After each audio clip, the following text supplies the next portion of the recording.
Hello and welcome to The Hill is Always Greener, a show where four friends have chill discussions about Sonic the Hedgehog to distract themselves from the inevitable passage of time and their own rapidly waning ability to open their heart to the youth. You see what I did there? No. Oh, well, okay. Sorry. Oh, wait, no. Yeah, there it is. Yeah, you got it. I'm RockTheJake. I'm CyberLink. I'm GameBuddy. And I'm Faulerro. And I gotta say, I think this is officially our 1-year anniversary. Yeah? Maybe a couple days yeah. Officially, but not technically. Late, but yeah. Close enough. Like, our first episode went up on April 1st, 2022, as is our tradition to have new things popping up on April 1st. Yeah, it's essentially been a year now. Even in terms of us recording ahead in advance, it has been a year, so yes, good for us. There's as much time between when we recorded the first episode and when we recorded this as there is between when we released the first episode and we released this. Now we're really getting into the technical nitty-gritty. That's what the people came for, statistics. Yep. All that to say, hey, thanks for sticking with us. This has been a lot of fun. It really has. I know, Sure. I've said before that I'm kind of the audience proxy in that I'm learning a lot of things along with people, and I have definitely learned a lot over this past year, and I'm looking forward to learning even more for this whole next year of podcasting that we do, and so on and so forth. Well, I hope you're ready to maybe learn some things you already know, because we're talking about Sonic Adventure again. Yeah, we are. Heck yeah, we're retreading old content. Well, not really. Just like Sonic Team. We're revisiting old stages, bringing them back and claiming it to be Sonic in a new world. Sonic Adventure will forever be our Green Hill. Yeah. Well, you know what they say about the hill. That's good. We can make that into a title or something. Huh. Write that down. Write that down. Do you know what? Sorry, throw this out there. I'm really mad that I didn't come up with this before, but our outro should have been, this has been The Hill is Always Greener. We'll see you on the other side. And I'm so mad that I didn't come up with that. Man. Hey, new year, new us. Yes. You know what? Anniversary episode. This could be where we do it. Yeah, new sign off.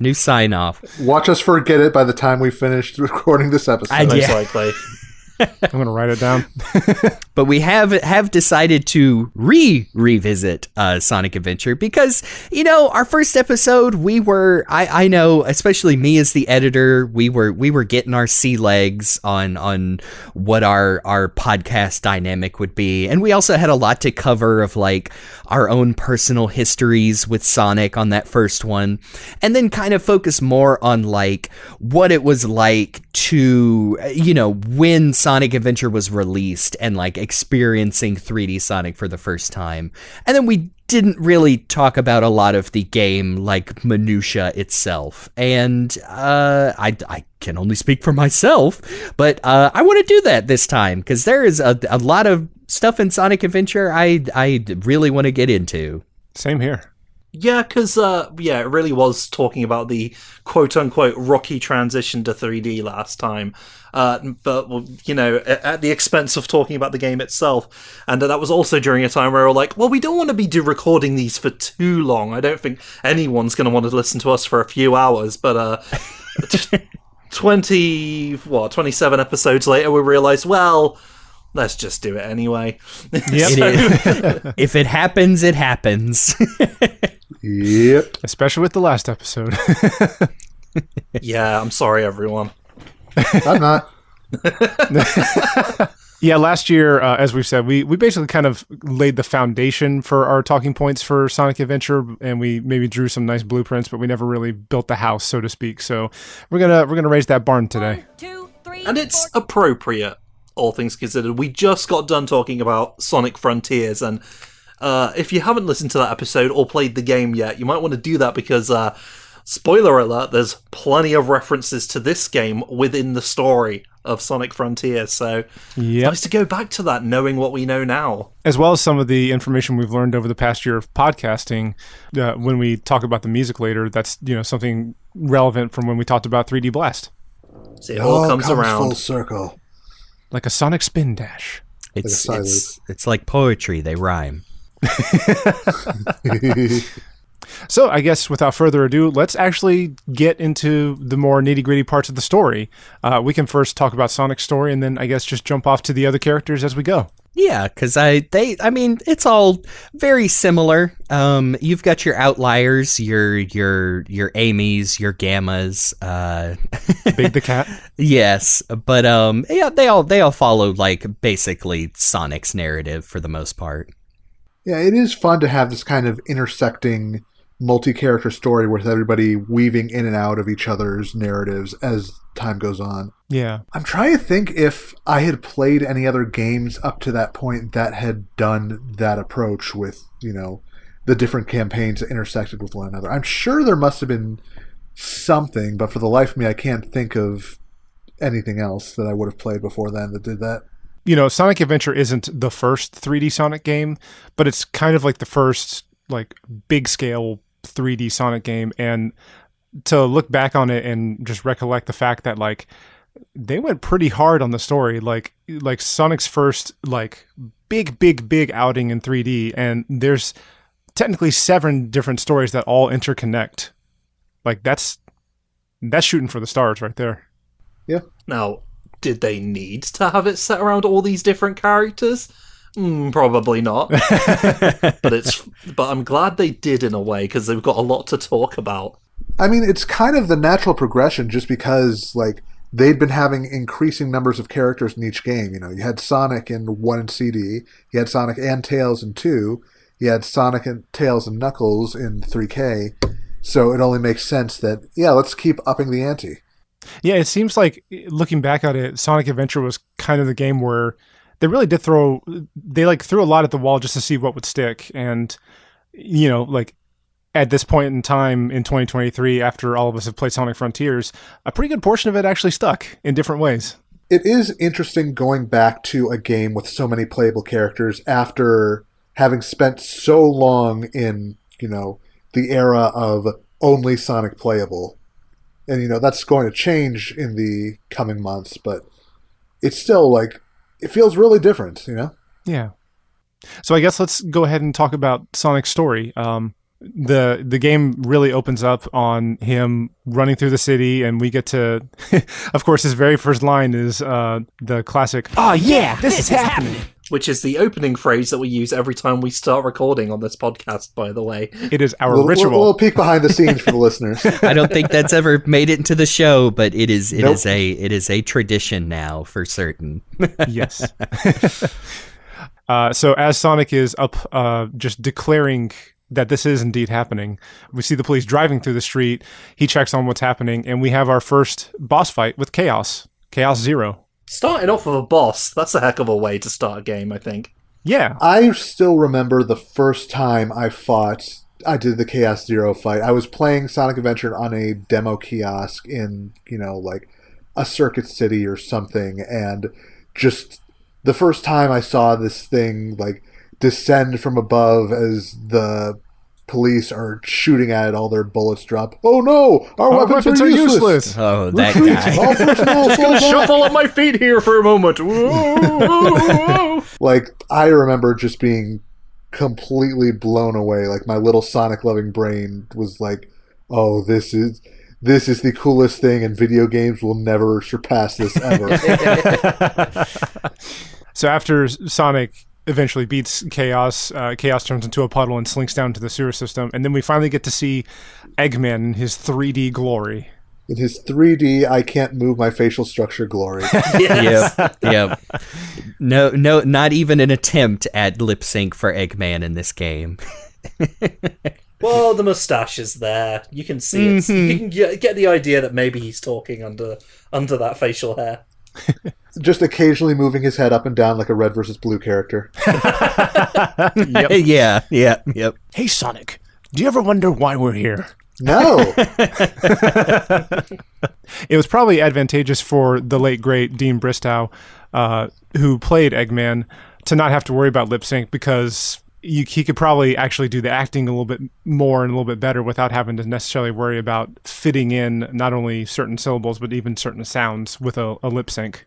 to be fair, the lip sync in Sonic Adventure is not the greatest to begin with. That's true. My understanding is that they were mostly like trying to record so that the length of the line read was equal in Japanese and English, as opposed to like trying to record to the flaps specifically. Yeah. In fact, if I remember correctly from our own research into the technical aspects, if you try and have a file that's not the exact same length, the game breaks. Wow. I think we covered a lot of the technical process of like the voice acting, both the Japanese and English side last time. But yeah, I mean, looking back with my modern lens now and knowing like the whole process and how it was kind of still the Wild West back there, it is hard for me not to find the English voice acting charming in Sonic Adventure 1. It is what it is, and I still think it works for for that game. Yeah, for the most part. but there are definitely some translation and read choices that I can't really like truck with. Like I was playing to refresh myself. I was playing the game with some friends watching in the background, and we all had a good hearty laugh at, "You're right, my friend, so here we go!" Again, a thing I think we got into last time, to where like there are several story points in the adventure games in general that are just completely lost in translation because, hey, shit happens basically. But you were saying about Dean Bristow, though, during a time of like really awkward voice acting in English voice acting in particular in video games, especially when it comes to dubbing over Japanese dialogue, that guy went full ham throughout the game, and I love it. And it's hard not to feel a lot of the same energy as also the late great Atsuka in his Eggman with that is what that character demands, and so absolutely you should go crank it up to 11. I love it. I don't think anyone's ever done something quite like Bristow's sort of weird, extended end-of-sentence delivery of saying something, "All systems full power!"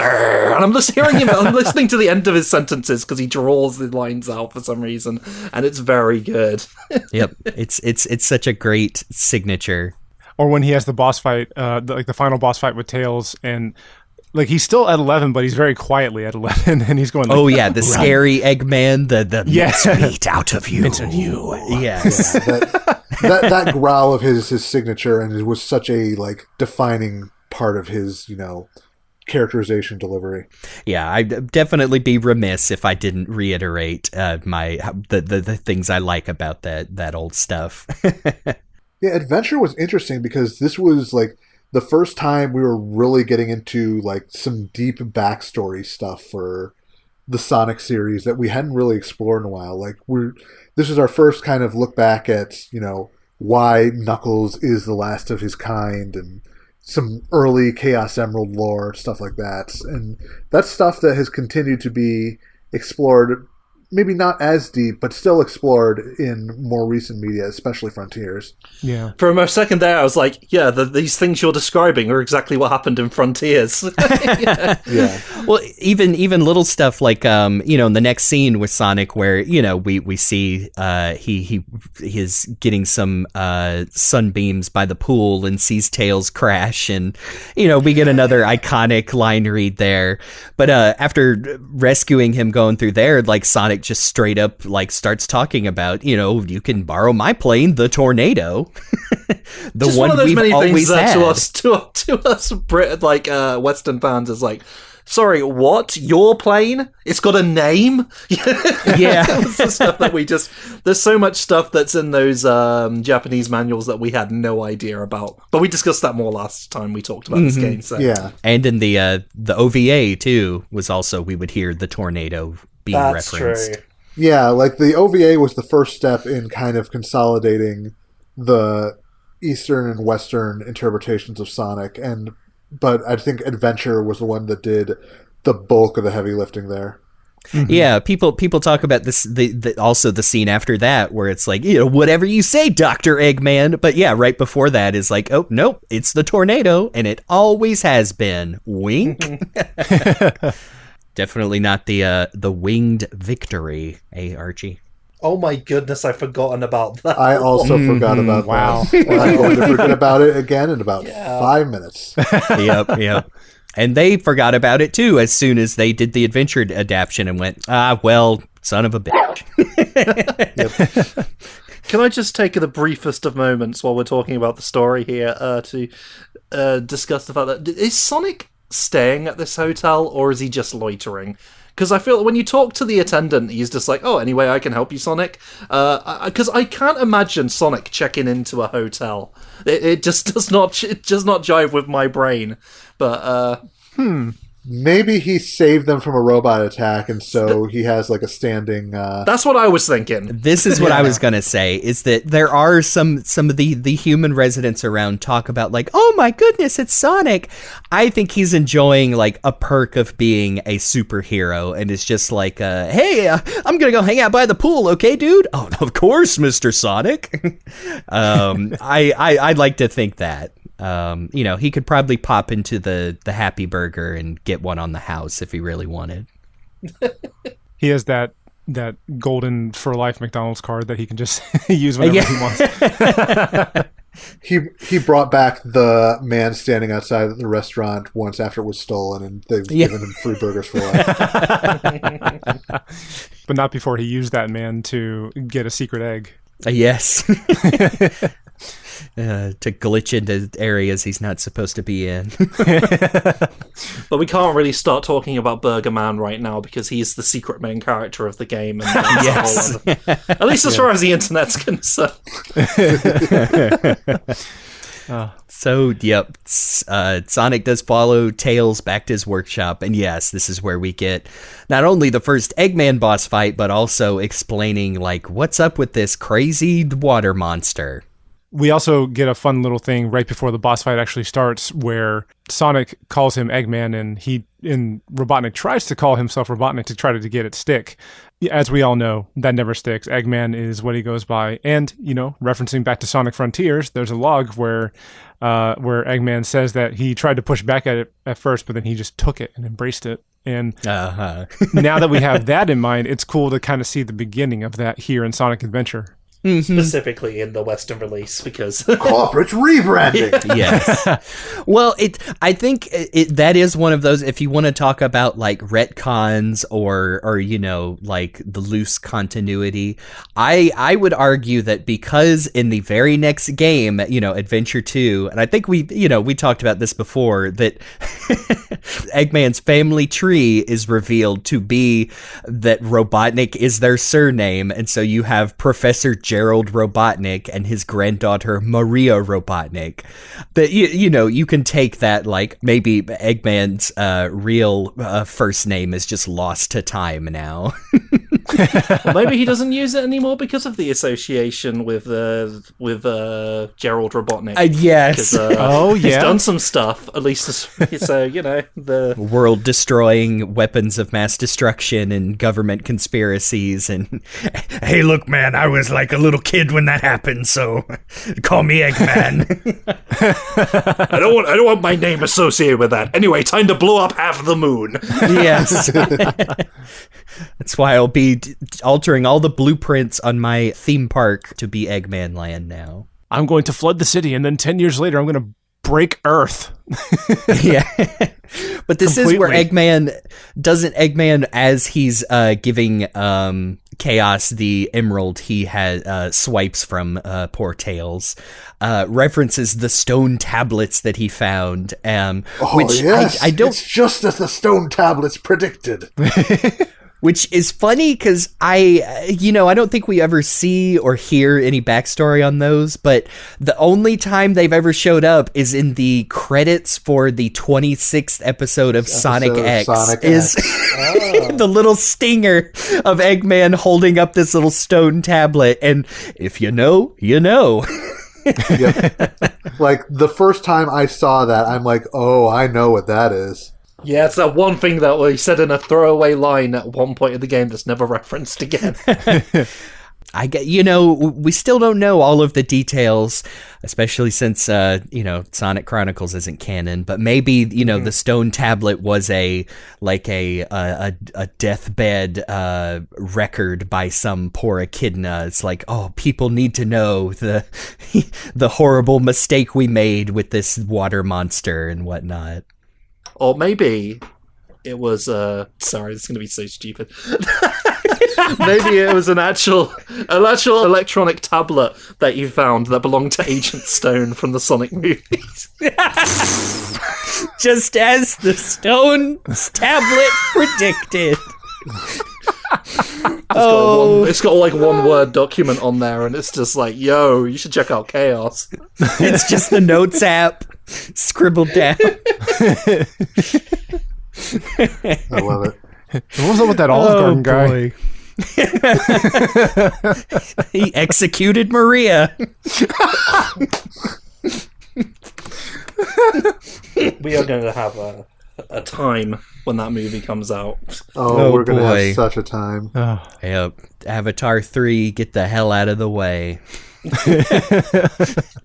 So, to jump forward, we get some nice hangout times with Sonic and Tails. Tails talks about, the thing he wanted to show Sonic. Okay, actually, not to delay our synopsis here, but is the thing Tails wanted to show Sonic the key to Windy Valley? I guess that makes sense. Because, that's how that cutscene ends, is like, come to my workshop. There's something I want to show you. Yeah, I can't think of what else it would be. Yeah. Unless it was... No, that wouldn't work. Yeah, no, it's got to be the key to Windy Valley.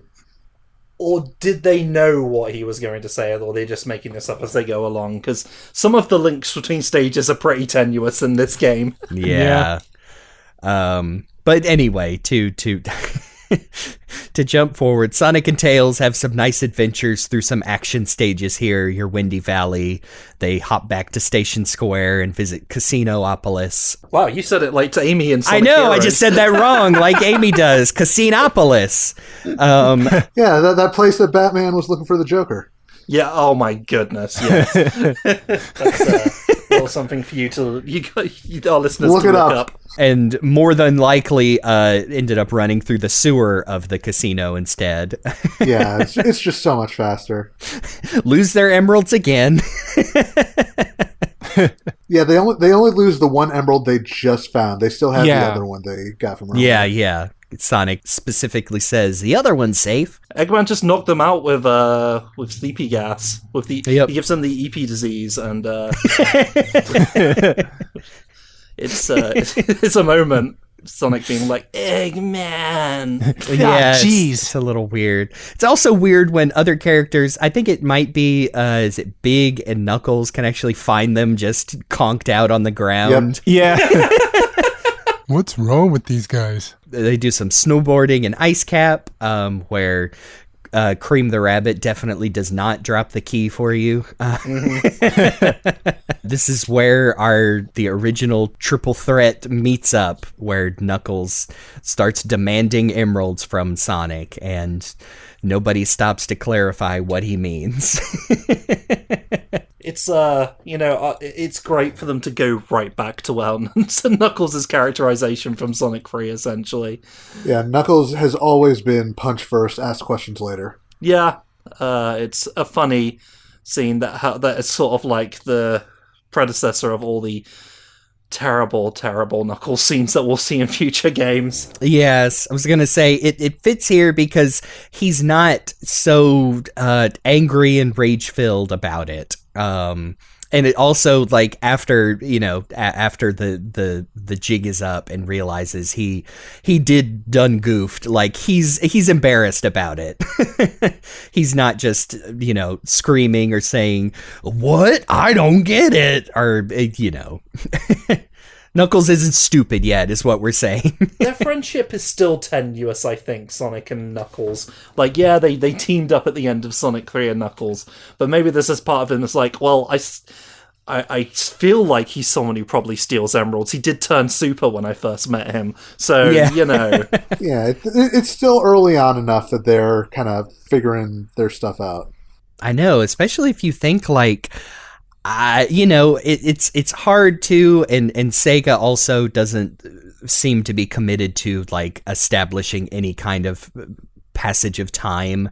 But yeah, like, think about, like, how far off from, like, Sonic 3 and Knuckles does adventure take place? I don't know, but this game does feel like a follow-up to Sonic 3 and Knuckles in a lot of ways. Like, not to get too deep into it, but I feel like there are lots of little things that remind me of the 2D games in this that we just don't see as much in some of the like immediate games after this, like Sonic Adventure 2, even down to like Tails following Sonic around in stages. You know, this almost feels like weirdly like the new step in Sonic's gaming style is like the last hurrah of the 2D series in a way. Yeah, I even remember like going back over some stages, like seeing some more parallels that maybe I never saw before. Like, of course, the obvious one is like Ice Cap, but even like Red Mountain being very like reminiscent of Lava Reef, and even Windy Valley having some like the third part of Windy Valley sure does kind of feel like how lots of especially like modern 3D interpretations of Sky Sanctuary, like lots of floating platforms amongst the beautiful blue sky and some big corkscrews and whatnot. And it is interesting because, like, if you go back to look at, like, some of we're going into deep lore, folks, but if you look at, like, the translations of, like, the Sonic 3 manual, there's some stuff in there that you can kind of see where they extrapolated on that to build kind of some of the newer mythology around, like, Angel Island. Like, I'm pulling up the translation now.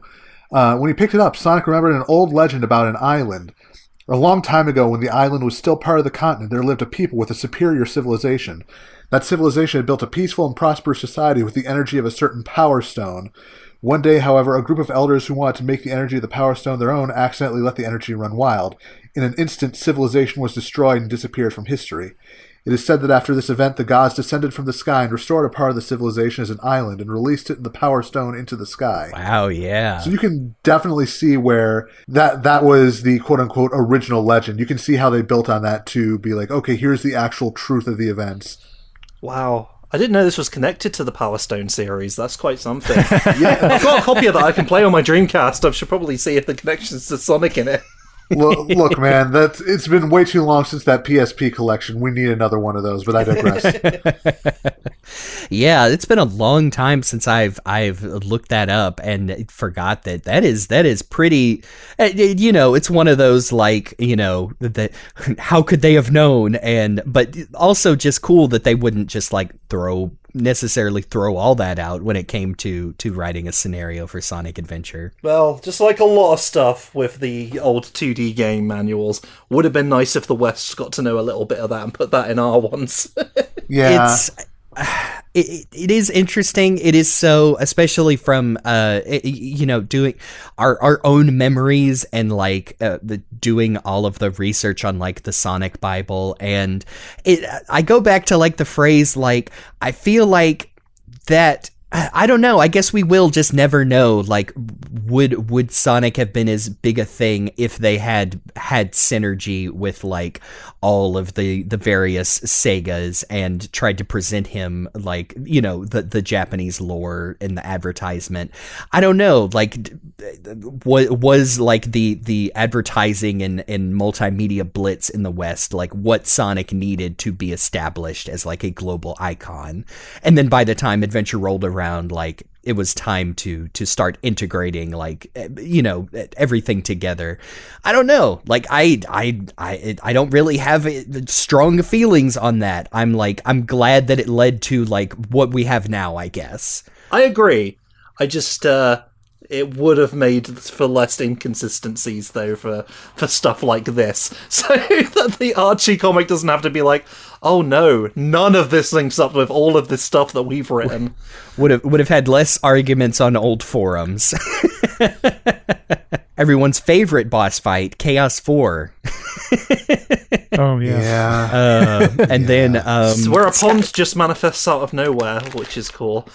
Yeah. I guess he just filled up the the basin of the waterfall and the Mystic Ruins where you get that Chao egg. That's how Jackie interpreted it while we were playing it. I guess he just splooshed out a load of water. That's the best wording I can use. That's a technical term. Yes, that is the technical term. Not to dig into unofficial sources, but the seminal classic Big's Big World interpreted as the pond being the waterfall above that area. Yep, that makes makes sense too, because it sure all of a sudden you're enclosed by a whole bunch of vegetation on that boss arena. Yep. But after that, Sonic and Tails hop in the old tornado, give chase, get blasted by the egg carrier, get separated. Well, that's the thing, by the way, the egg carrier. Oh yeah, the big old giant ship. It's like the Winged Fortress or Flying Battery, but bigger and cooler.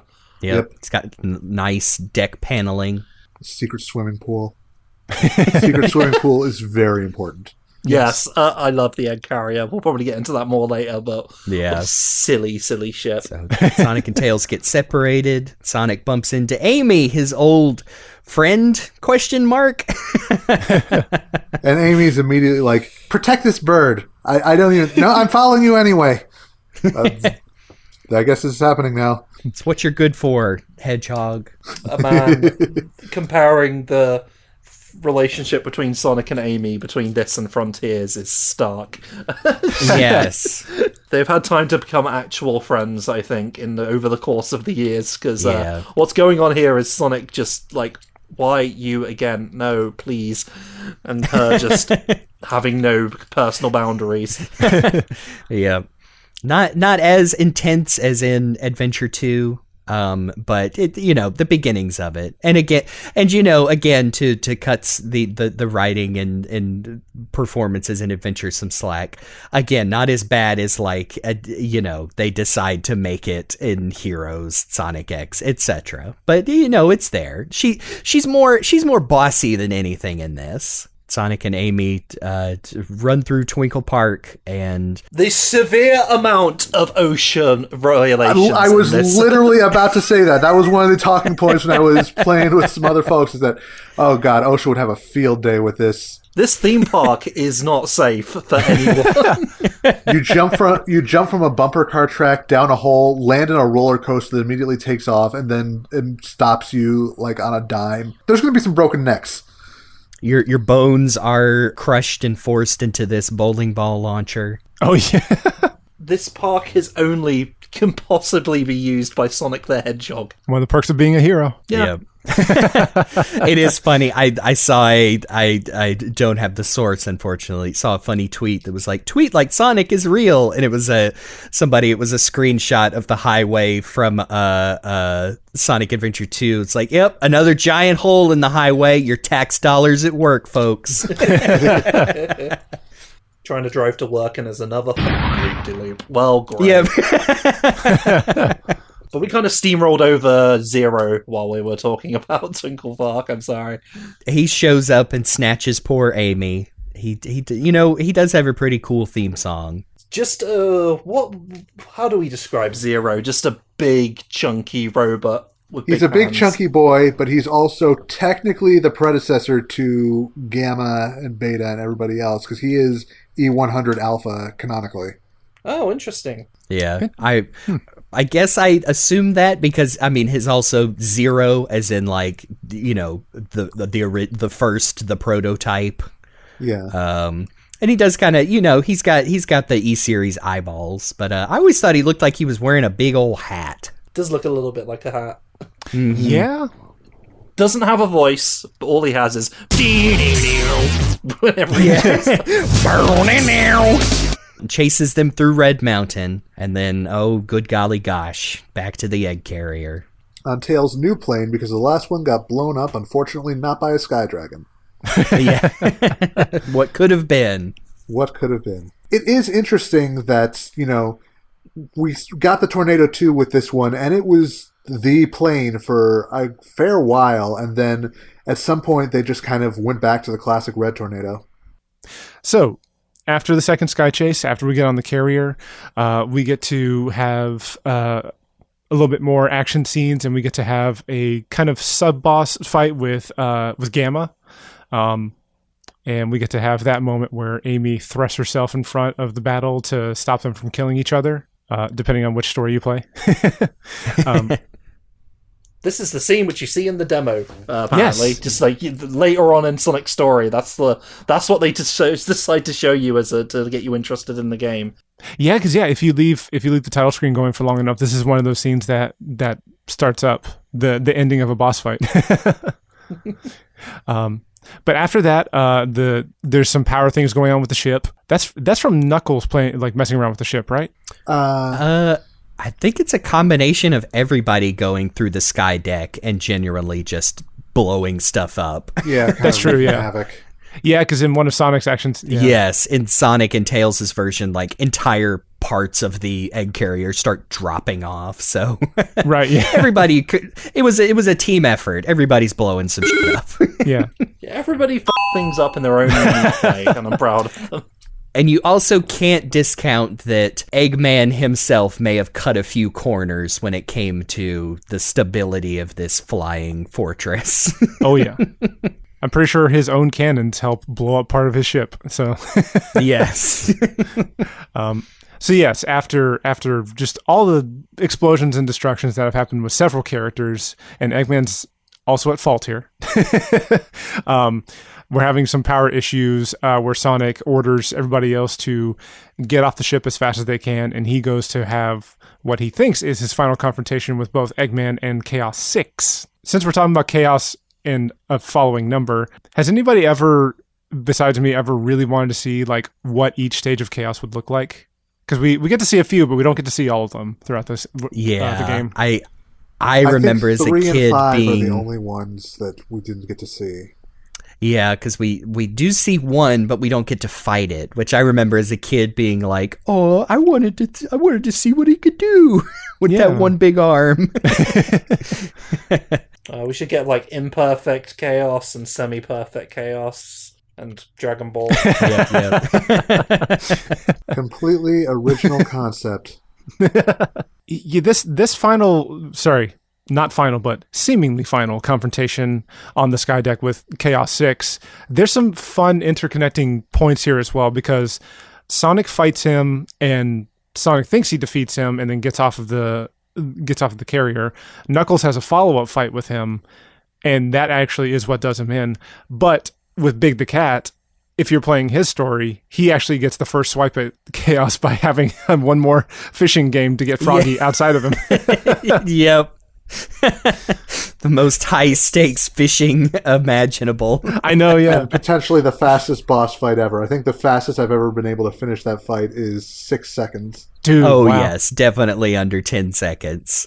Isn't it funny how like everyone gathers on the egg carrier at the same time, just and they just in their own individual way have ruined everything for Eggman to the point that the whole ship crashes.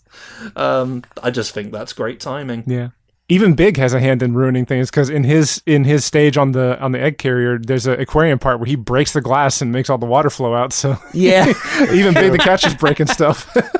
And this is not a concentrated effort. This is not like a mission carried out to destroy the egg carrier. This isn't the freedom fighters working together. Okay, you attack this segment, we attack this sector. Go, go, go, go. No, this is just everyone doing their own stories, and they bring down this giant ship of destruction. This is pretty great. This is letting a bunch of kindergartners go loose in a glass shop. Yeah. You could even argue that this is where the seed of doubt is planted in Gamma's programming as well. That he indirectly would then go on to destroy Eggman's resources. And then Sonic just throws himself off. But he's okay. Well, actually, Yeah. Sonic, does he take the tornado too? No, No, he just jumps. Oh, Yeah, no, no, Big takes Big it. takes the tornado Big too. takes the tornado too. Yeah. Yo, Big's a pilot. Hey, he figured it out. Yeah. He hit some buttons. You know what? Tails is a genius, but he's still a little kid, so he probably made things a little bit easier to, like, hey, this is the start button. Here's a joystick. There we go. And he did forget that there was no landing gear in that second mode. So Oh yeah. But then somehow all the wings are still intact, even though they're clipping through the floor. It's fine, okay. it's Sonic is part of the model, so he wasn't going to get flown clear. That's true. So after that big fight, everybody splits apart and goes in separate directions. Tails ends up back in Station Square for his final bout, whereas Sonic ends up in the Mystic Ruins for his final bout.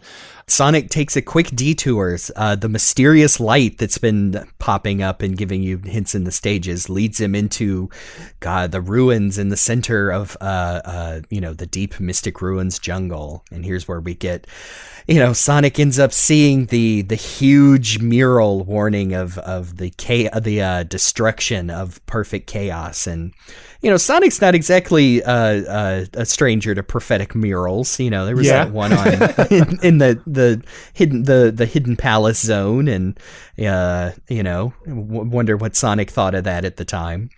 But yes, this is if you're sticking with Sonic, this is your first flashback with Tikal, and oh boy, what a revelation. I remember as a kid just being like, oh my gosh, what is going on? And then, of course, after that stint, yes, Sonic goes to confront Eggman in his off-site base deep in the jungle. His secret hidden base within the jungle with with spotlights. Spotlights. Yeah. And I think his face plastered around this giant it looks like a whole monorail subway that leads to the thing. Interestingly named the final egg, I suppose. After you've had a death egg, where do you go from there? This one's the final egg, I suppose. It's the last one in the carton. I still think that Egg Viper boss fight is pretty cool, man. It's pretty scary. Yeah. Especially at the very end. It is. Can I embarrass myself and say that the last effort hit from Eggman got me replaying it, because I forgot that I don't think he can actually hit the extreme ends of the platforms, so it's best to stay on those. But I tried to move to one of the other ones, and he just hit me, so it got me. I didn't know that he couldn't hit the far edges. I remember, I think my first playthrough a long time ago, I think I died to that part 2 or 3 times. Yep, Tikal's warning was in vain. Sorry. Yeah. Dead lady. Dead lady. At that time, we all got a load of this. I did see if I could get through there. That's one of my favorite parts of the battle, is him just taunting Sonic, see if you can get through here, Sonic. Expose the little cockpit so you can attack me directly, but you can't, can you? Oh shit, he attacked me! It's no use. Give up. Oh yeah. I guess it's been maybe a long time since I had played that with the Japanese voices, but when Eggman is charging towards you with the laser head on, in Japanese, he straight up just goes like, ora, ora, ora, ora, ora, ora. Beautiful. I do love some of the times where Eggman's taunts cut themselves out, they loop over each other. Yeah. Like in Tails' final fight, where when you get later on into it and he's starting to do stomps with all 3 out of 4 legs, he goes, get a load of this. Yep. Oh man. Hey, you work with what you got. Tails is super into the fight, but he's also in suspense, a load of what? He said it twice already. So we've pretty much summarized Sonic's story, and we wanted to get through some more of the story and talk about a few more connecting points and also some of the highlights of each character's story. So I think naturally we can talk about Tails and his story and some of the fun connecting parts to that. Tails' story is Sonic's. Yeah, but basically. with Tails. So stages more or less are. Yeah. Just with Sonic, like, patronizing him, of saying, "Oh, come on, Tails, you can catch up! Hey, Hey. You made it! Wow!" Yep. Yeah, that is the interesting thing about, because all of the stories are basically just following one narrative. Is like, yeah, you get a real like Rashomon version of everything where, you know, when playing as Tails, like Tails does all the boss fights, so it sure does look like he's doing the lion's share of the work. Even the Gamma confrontation on the egg carrier, where then it's Amy throwing herself between Tails and you know, and Gamma, begging Tails not to execute this robot, because he's a good guy. This is the sort of thing that would happen in STC, where Tails is telling his version of what happened. Yes. Yep. That adventure. I remembered like coming up with that logic as a kid too, like, well, this isn't what really happened because Sonic's the hero, but this is Tails thinking he's doing all the work. But Tails' whole arc is because when he and Sonic get separated at the first Sky Chase, he kind of has a flashback to what now is like we were talking about the old Japanese manuals, but like when he first met Sonic, where he was a very downtrodden, picked on kid because of his tails, and saw Sonic and like, that's who I gotta be. I gotta be friends with this dude. But then he realizes, I think that is also when he realizes that, he and Sonic are always going to be friends, but he's not always going to be there to bail Tails out. He's got to come up with his own ways to contribute to saving the world, which is when he's got to go get a Chaos Emerald to finish his emerald powered engine prototype. After the egg carrier, he sees Eggman. Eggman makes the very harsh decision to just blow up Station Square with a giant rocket. So that ends up being his final confrontation, and like we mentioned, the big spider mech boss fight against Eggman. And it makes sense, for Eggman to go full scorched earth when everything else screws up. Like a bunch of furries came onto his ship and ruined it. This is glorious, magnificent creation, the egg carrier, that he's so proud of, and it was taken down in like 5 minutes. It is fun, though, seeing a location that you had already been to as a hub world segment turned into a boss arena. Oh, yeah, yes, that's true. Yeah. And, like, we did talk about, like, oh, and this is where Eggman gets scary, but he is just being the petulant child that we know, that, like, well, forget it, I'm just gonna blow everything up. Build Eggman Land right here. You didn't win! You didn't win! No John's, Eggman. And even when the rocket, like, fires and lands and it doesn't explode, Eggman's obviously very frustrated and annoyed by it, but like, by the sound of the voice, he still kind of takes it well by going, "Oh, it was a dud." Yes. Again, going back to the egg carrier, like, yeah, dude, that thing sure did fall out of the sky pretty quick. Like, Eggman does not have any quality testing departments. It's all just him. Or, but I programmed it, of course it works. I drew it, I built it, it's good. I gotta say, Tails does have one stage of his own that's actually pretty fun. The sandboarding, not snowboarding, but sandboarding stage. Yeah, Sand Hill. Yeah. Although you can cheat and get to that stage in Sonic's adventure mode if you manage to land a spin dash jump just right. Mm-hmm. I remember hearing about that back in the day. I never knew about that. So could Sonic actually do that level as well? Yeah, if you can it's tricky, but if you can do a spin dash and jump off of the ramp leading into that little cave area, then you can manage to get yourself up to the little alcove where the switch is to drain the sand and open up Sand Hill. Plus, you can just do it in the trial mode if you want to take the easy way out. Yeah. Oh yeah. which I would imagine that's why it works much better than, like, I think as Amy as well. You can also find ways to clip into Casinopolis and Emerald Coast, and it works for the most part, but I don't think it's completable. Whereas because it's a mini game, it's a mini game, and Sonic already has a boarding segment, so it's like, yeah, why not? So I do really like the crux of, I mean, Tails, again, going a little easy on the writing, because Amy does the same thing. Tails does basically look at the camera and say, and I did it all on my own. I'm more independent and self-confident now.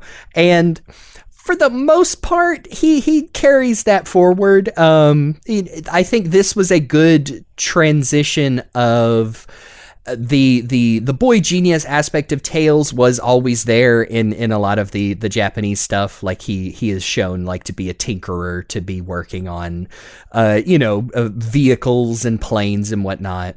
But this is moving more away from like the little brother we knew to like Tails has got his own thing now. Like he's contributing to Sonic's adventures with his wizardry and unique talents. I think that follows straight into Sonic Adventure 2, where he does a lot of his own stuff too. Yeah. Like he makes the fake Chaos Emerald that saves Sonic's life, apparently.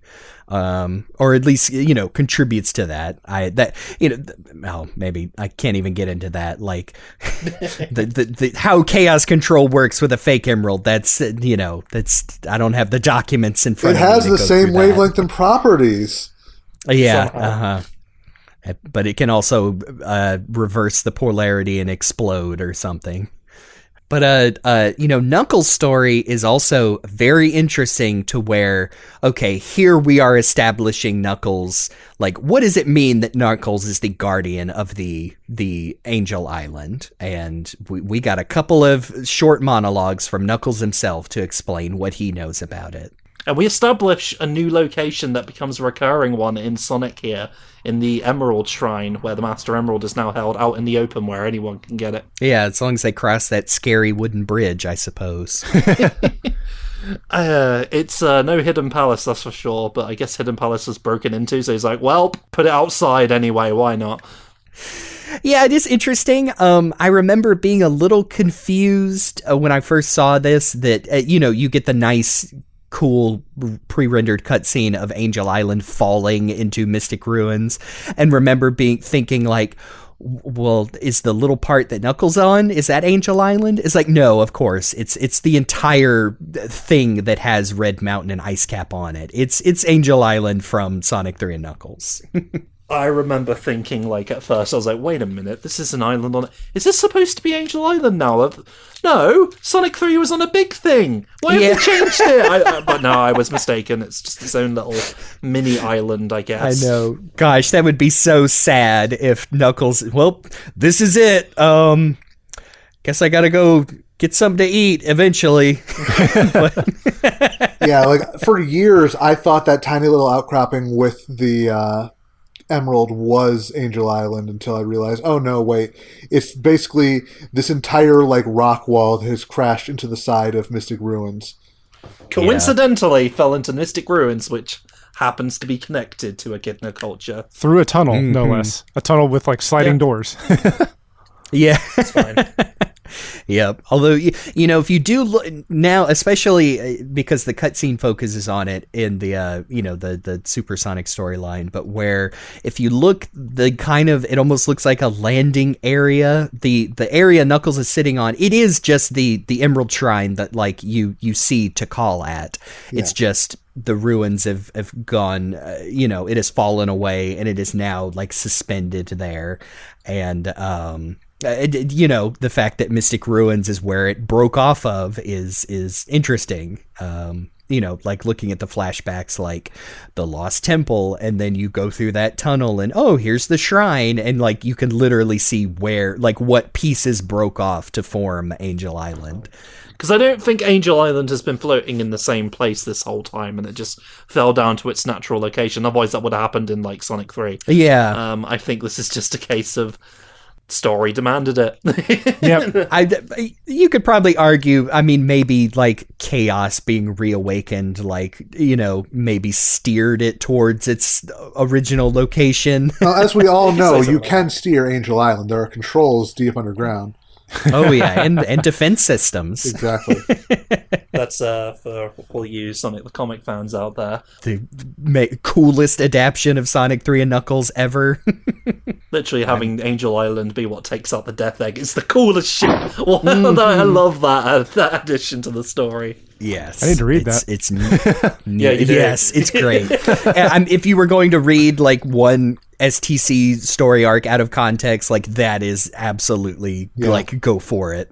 Like dip your toes. It's quite somber how he is basically like, yep, this is basically what I've been doing my whole life, and I don't think I understand why. And over the course of restoring the Master Emerald, because I guess we kind of glossed over the fact that forgetting this is the emerald gets shattered because that's where chaos came from. And also Tikal is here. Yes. If you look Or closely, the little glowing balls that sort of like give you hints as to what to do next. Yes. Which I like that they tied that into the story, by the way. Yeah. They that's wouldn't do that neat. later on. No. What? And you can extrapolate that maybe, you know, she's been observing the world from her self-imposed exile in the Master Emerald, and so maybe she would know the hint things. Yeah, maybe she would know like things like you should try going to the casino. Maybe something will happen there. You know. Yeah. Or especially, I would say pretty story relevant when Knuckles is hunting for emeralds and she's like, "This way, please, you gotta hurry up." Knuckles, he is looking for his emerald shards. This is where he encounters Eggman and sees the power of chaos. And then, even though, you know, his pet monster just attacked him, when Eggman tells him, like, "Oh no, you know, Sonic's got all those Master Emerald pieces for sure. Yeah, that guy, ooh, he's no good, Knuckles, remember?" It's like, yeah, I guess I do remember. It's been a while. He's been on his own for some time. This is his first social contact in a while. He's like, well, Precisely. You screwed me over before, but I'm really lonely. Yes. Yes, I think that's an important part of Knuckles, is that he's not stupid, but he is very isolated, and, you know, I would say Knuckles also doesn't own a phone, so... He's not dumb, but he does not take the time to think things through. When it comes to social interaction, he has his own moment, a vision shown to him by Tikal that, if I remember correctly, is also like part of the aftermath of the, her tribe's attack. He's the only character who gets to see two different visions. One from... Oh, yeah. One of just like basic Echidna society, and then one after the Troubles. Yeah. Oh, goodness. I do love Knuckles going around being able to talk to all the little the pink echidna warriors who are just hopped up on testosterone and oh yes, it's so great. Just, I mean, they almost sound like one of those horrible Greek statue Twitter accounts just regurgitating like surface level philosophy. They think, well, I just saw one of them says like, well, nothing can last forever, but the Echidna Society will. Yeah, sure, buddy. I appreciate your optimism. We're all dust in the wind. I like fighting. Yeah. Literally hey, you know, nothing in life is permanent, but I'm built different. I'm built different. That just makes me think of The Fall of Reach as read by Brian David Gilbert. Oh, God. Oh, yeah. Reach was one of the few places that John considered safe from the Covenant. His home would not fall. Uh-oh, John.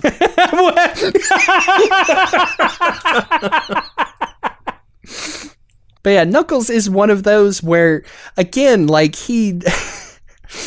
I guess he does learn some things where he comes to terms with the fact that he it might take him the rest of his life to figure out like what happened to his people and what is the purpose of him continuing to protect the island and these emeralds. Yeah. It ends on a nice somber note. Meanwhile, we finally get Amy treated as a character for the first time, which is weird to think about. On other episodes, we've talked about how quirky writing and delivery aside, like Amy's arc and adventure is pretty strong. Like, she gets kidnapped a couple of times, but we get the cool quote unquote flashback to Sonic CD where she's pining for Sonic. Yeah. But it does end, she meets the birdie, she meets Gamma, she has a conflict with them. She again plants the seed of doubt in Gamma's programming by asking him like, why are you so mean? Because Eggman told you to.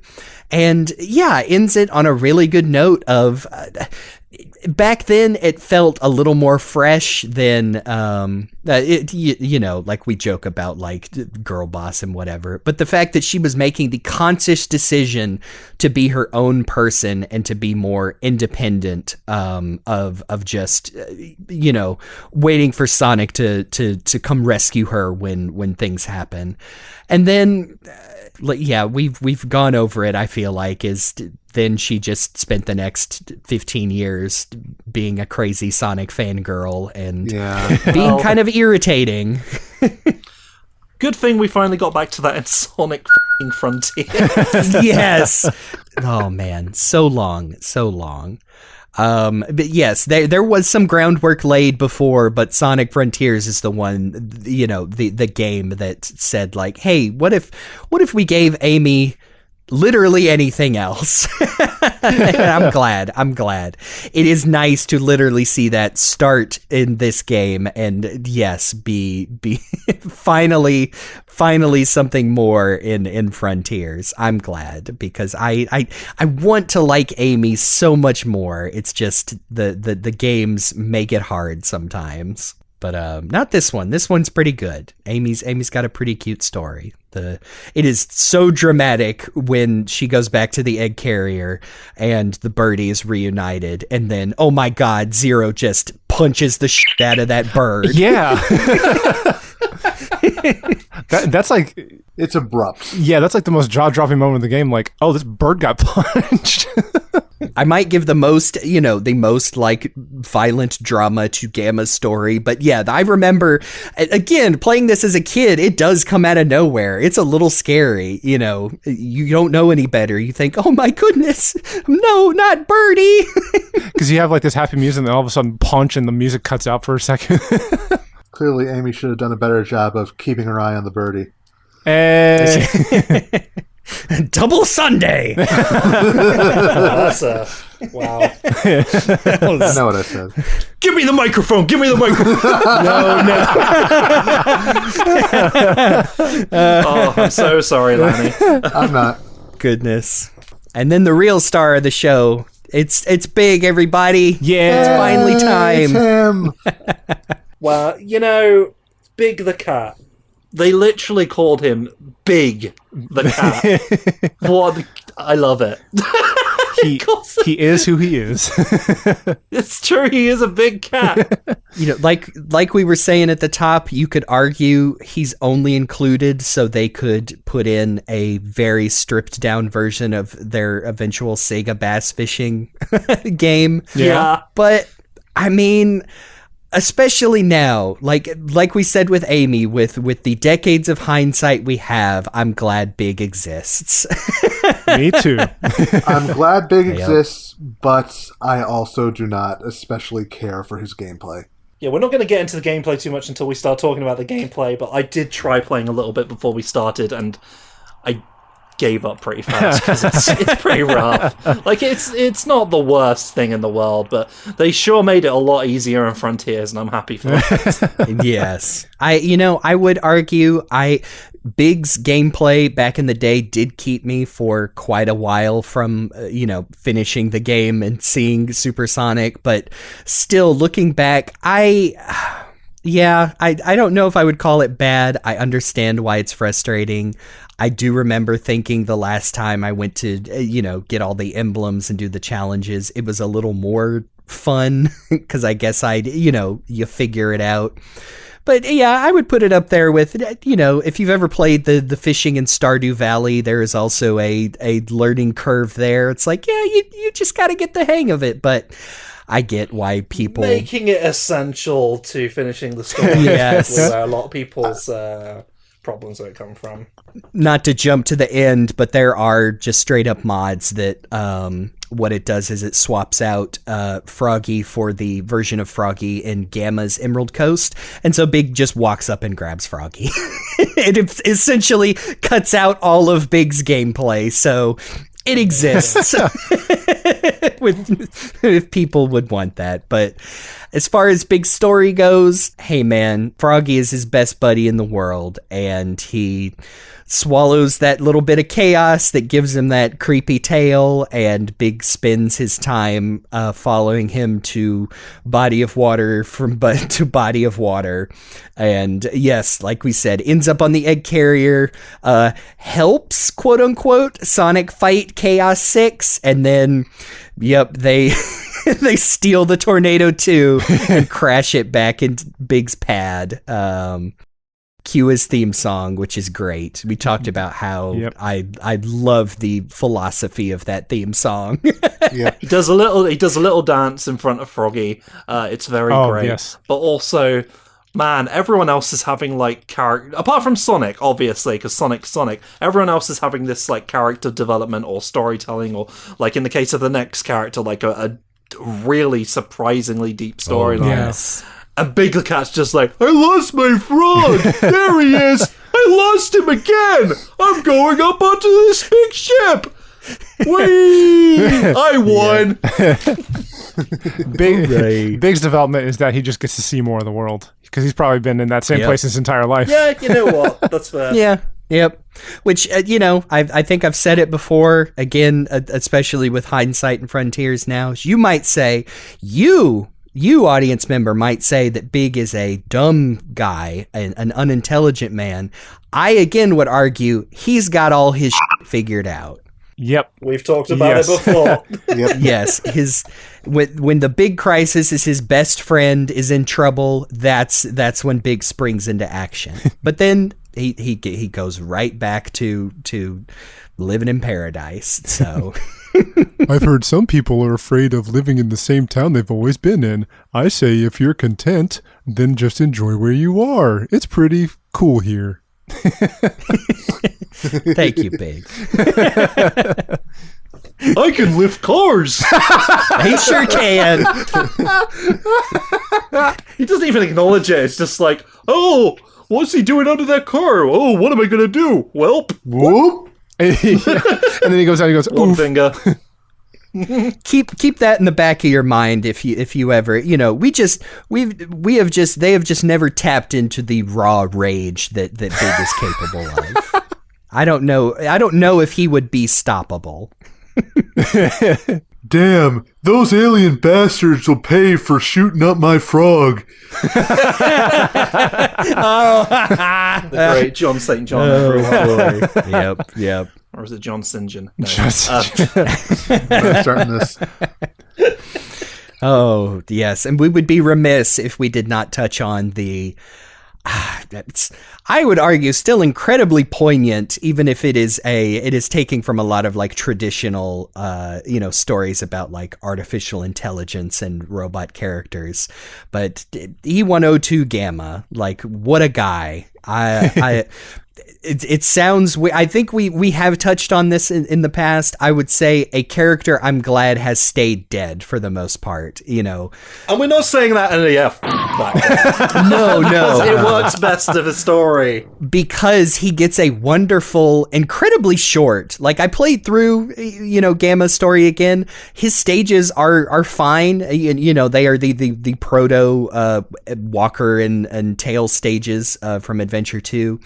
Very short. You, aside from Amy, who I think the cutscenes are longer than her stages, I think Gamma you can finish in about 30 minutes easy. But just what a nice little story about, yes, this new Eggman robot that is brought to life is told, the first thing he's told is, yep, now go to the shooting range and shoot these dummies that look like Sonic and his friends, because they are your enemy. That is what I am telling you to do. Nice job. Now go destroy your brother. Yeah, go fight your brother. Yes, yeah, that too. Oh, go fight your brother. I think you're going to lose. Oh, that's going to be really sad, but do it anyway. Oh, wow, you did it. Wow. Gonna kill your brother. I'm gonna kill the rest of your brothers when they bring me that wrong frog, you dummies. This brand new range of robots that he's really proud of, but they can't get the right frog, so he's like, nope, out, baby with the bathwater. All right, you go. Yeah, I'm not gonna kill you. I'm just gonna assign you elsewhere. Except you, Zeta. You, I got some plans for you.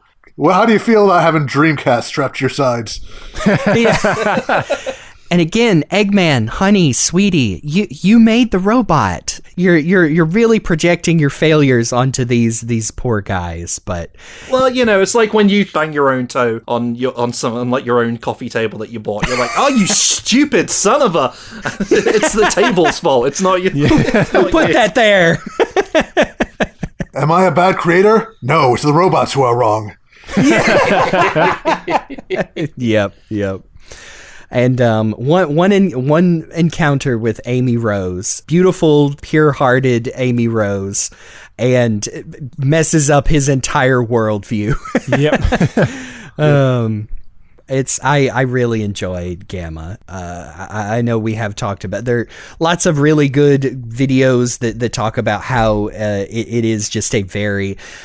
This is the part in Sonic Adventure. Like, we talk about Sonic Adventure 2, how I think that story works because it is crazy, but also serious, self-serious when it needs to be without being ashamed. This is that part in Sonic Adventure. Yeah. Where they're not afraid to have some cutscenes where this robot literally says, I'm going to save my family by destroying the robots that, by destroying the physical bodies that their spirits inhabit, basically. And it's really nice where, you get another very somber ending on the egg carrier where, you beat the final boss, but Gamma gets blown up, and it is revealed that yes, that Gamma and Beta, the animals inside them, are Birdie, Amy's birds, lost siblings / family. I can't remember if it was ever said anywhere if they're, what their direct relation is. Maybe it was said somewhere in X, but I don't want to, commit to that. Yeah, but they are the pictures in the locket. That proves that they are at least, related in some way. Now, who took the picture? The seal you can pick up to give to Chao. It was yeah, makes sense. Joe Sushi. Yeah. Yep. And then, hey, you did all that. You get Supersonic. Like, the thing that we didn't want to happen happened. Chaos gets all the emeralds again. And it's all because Big left Tails plane unattended. Yeah. Now, was it Big's fault, or was it for Knuckles for just kind of leaving him around? And you think he would have learned from the last time. There is blame to go around. Yes, there's blame enough for everybody. Tails could have tried to make a search mission of his own to find his plane, but I mean, if Sonic had the time to just chill at Mystic Ruins and be like, yes, vacation, yes, Yep.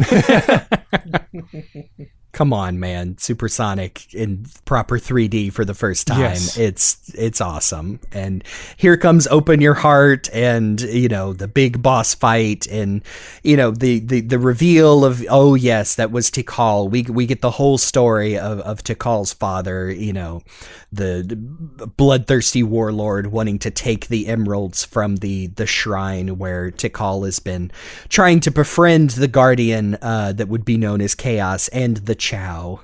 Hey, those little, artificial life forms tie into the story as well, folks.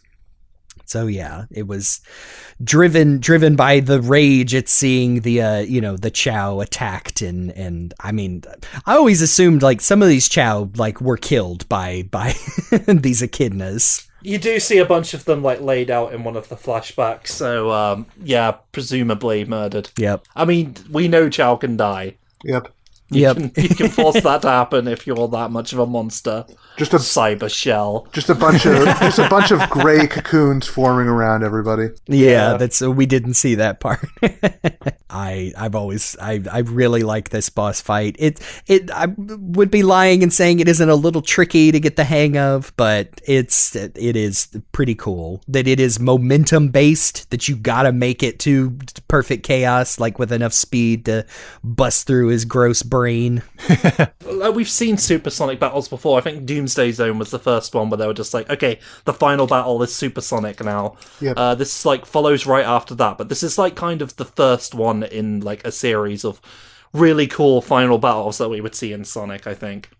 Well, I was just about to say that this final boss also kind of mirrors Doomsday from Sonic 3 because they are both momentum based. I mean, obviously in 3D you get more of an effect of that, but it is still like dodging obstacles, keeping or gaining speed, and then just running into the enemy. It goes back to what we said before about how Sonic Adventure is in some ways kind of the culmination of all the classic 2D Sonic games in different respects. I do still wish that they hadn't cut out the ability to use supersonic in stages, though. Well, hold on to your hats, because we'll get to that eventually. Perhaps.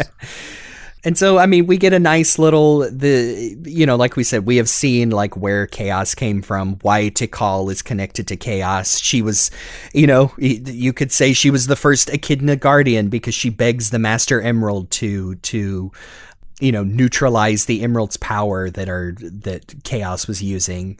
Sonic says, well, I'm not going to do that again. That's not fair. Like, he's pissed off for a reason. Don't bottle up your emotions. We got to get him a hanky, calm him down first, but all's well that ends well, right? I mean, we've done that joke before, I think. Yeah. I mean, yeah, but the whole town, the whole of Station Square is flooded.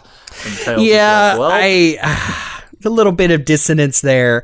I don't know if I'm ready to be one of the ones that are saying like, oh God, yeah, everybody's just dead. And like, I don't know. Like, people also complain about the Sonic X adaptation, but it was at least like, no, like some people survived. Like, hey, evacuated. We saw that sort of stuff happening, I think.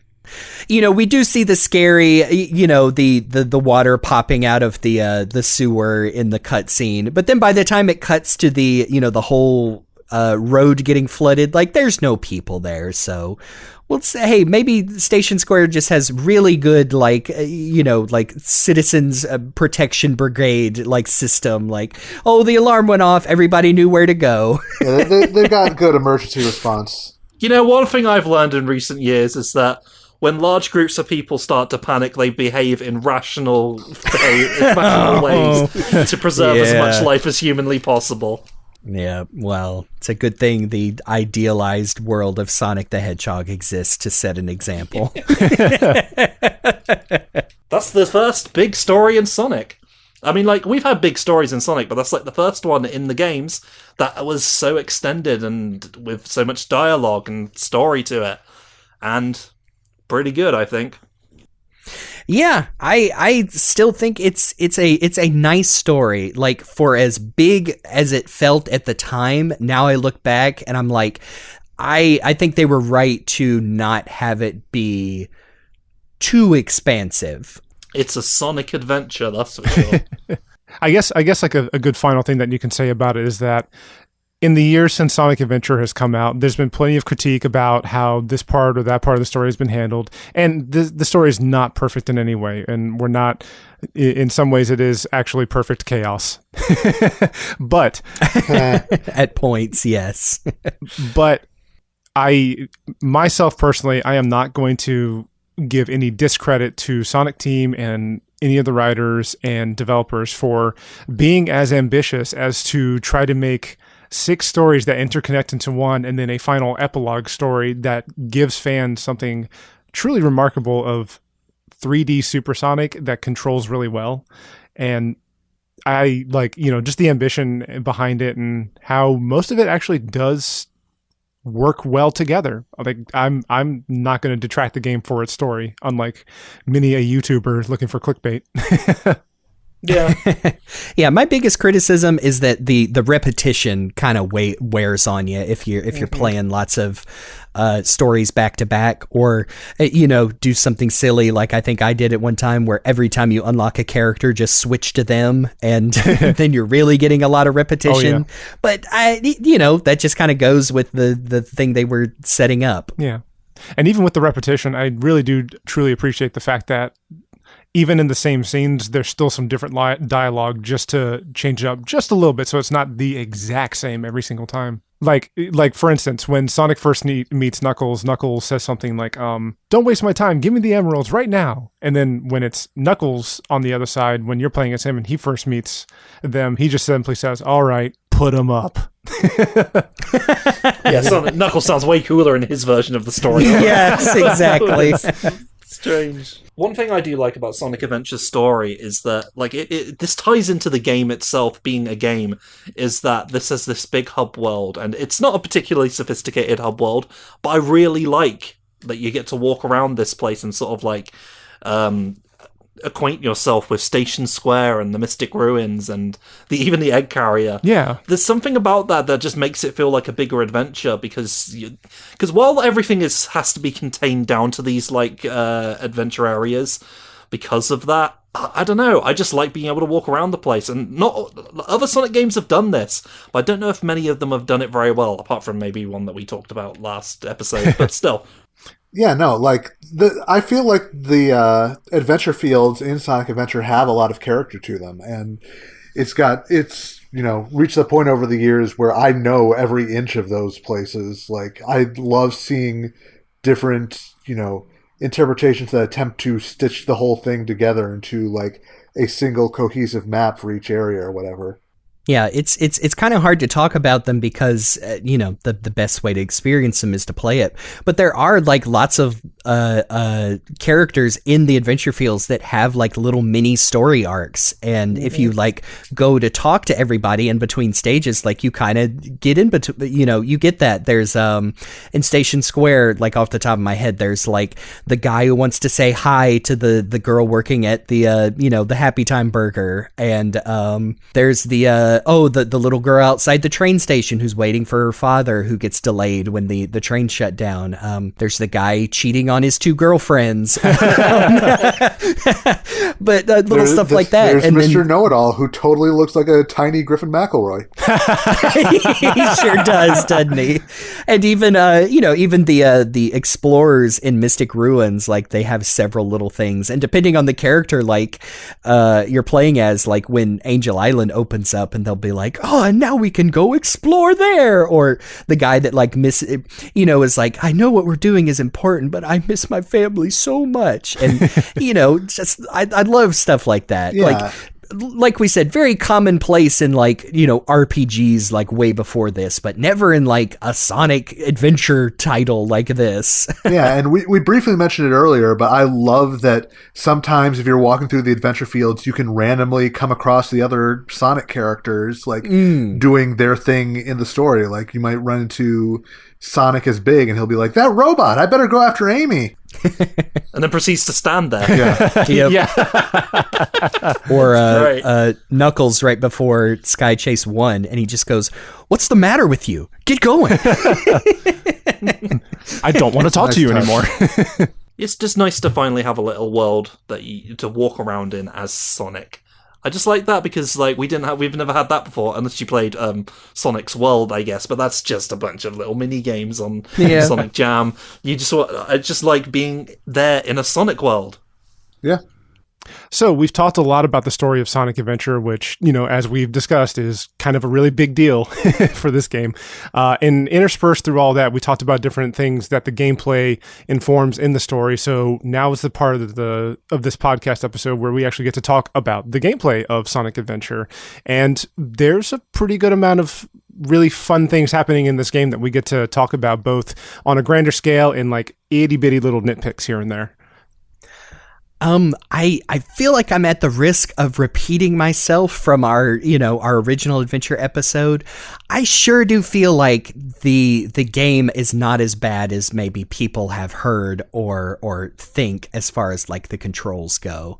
Like, there's just something feels right about controlling Sonic the Hedgehog in 3D, especially with that big honkin' Dreamcast controller with that. Can confirm. Just been playing it on that. Yep. Magnet-based control stick. Ain't no drift in that thing. I never knew that, actually. So there's a magnet underneath the stick? I think so. Don't hold me to it, but I did see it was a discussion about how, almost all modern controllers eventually get control stick drift because it's all, hypersensitive, digital switches and whatnot. And then the Dreamcast is over here with, it's magnets, baby. They ain't never going to wear out. Or something cool. Like that. I mean, it's and again, I think I say this with a lot of Sonic games, especially ones I've played hundreds, if not thousands of times, that my muscle memory, I can never unlearn that and play it for the first time again. But I sure do like going through, especially Sonic's levels. I think it's easy to argue that a lot of the characters are just straight up based on like Sonic's movement, but just for different things. So Sonic, I feel like Sonic is the big gameplay I'd talk about, but I've said before, some of the platforming is a little iffy, and this is where the Lightspeed dash is introduced, and also the fact that it can be quite a crapshoot whether it decides to work or not. I can deal with that, but the thing that has always tripped me up in Sonic Adventure is the way that Sonic like interacts, particularly with walls and ceilings and everything, especially when you're trying to run and it's like you're in a tunnel where you could potentially run on the ceiling, and I love that. Your momentum gets completely thrown off and you get stuck up there and slow down, and or you just completely fall off when you're trying to run up a wall like in Speed Highway or something. It's a mess. Yeah. Sometimes, like, one of the issues is like, this is the game, like we've had it in previous games, but there's lots of like big showy set pieces in these Sonic levels. Like, here's a big loop that they automate you through, or here's like this other thing that you shoot from one boost pad to another. This is like the early days of that. But unfortunately, there are times, even playing on the original Dreamcast hardware, where that stuff just breaks and you die. It's nowhere near as bad as in Sonic Heroes, as we discussed before. But sometimes the really cool moments that you're like, wow, that was really cool, you're praying that they actually work the way they're intended. I accidentally broke the boulder chase in Lost World. Oh, no. Oh, yeah, that's pretty easy to do, all things considered. I knew the boulder was coming, so I tried like spin dashing to get ahead of it, and the rubber banding on the boulder threw it in front of me as a result. Oh my gosh. I basically couldn't do anything because I couldn't see it in front of me. I couldn't see the gaps coming up. It was a mess. I will stick up for there's a moment, it's Windy Valley, it's the last part of Windy Valley where you have those large big corkscrews, and I know at the end of the day that they have the high bumpers on the side, so you can't really fly off unless but the fact that it does let you control like 90% of those, and you're making some really big moves, it just feels really nice. But yes, I fully acknowledge that like there is a reason that a lot of Sonic games that would come after that would just like take control away for the sake of showing you this cool loop-de-loop or whatnot. But when this stuff works, it feels great. It looks great. So I'm really happy with those moments. Back to the corkscrews, there's just something about the feeling of Sonic going at his top speed down those metal like pathways, and you have so much length in that path to just run, and it feels so cool seeing everything whoosh by you. And like Chris said, when it works, it works. And that's another thing I just want to reiterate. Again, I think we've touched on in other episodes, but I love Sonic's running animations and animations in general in this one. And I think I saw just the other day that someone was working on it, or not necessarily porting, but like redoing the running animations for Adventure 2 as like a mod, because it feels like such a downgrade, the running animation in 2 compared to Adventure. It's like, no, you got it. His silly little, his feet stretch out, and sometimes there's after images. Oh, I love the animations in Adventure. They were almost going to look even more like originally he was going to have even more of like a after image on his feet to look like the old Sonic, the little circle of speed that Sonic's shoes would make. It looks really nice. And yeah, especially, you get a good look at it in Emerald Coast with the whale chase, but yeah, Windy Valley is where you feel like Sonic is running so incredibly fast. It's very nice. I really like the, Is this the first game where Sonic starts doing his Naruto run style of running? As people would go on to call it, it's actually the Sonic run. This is true.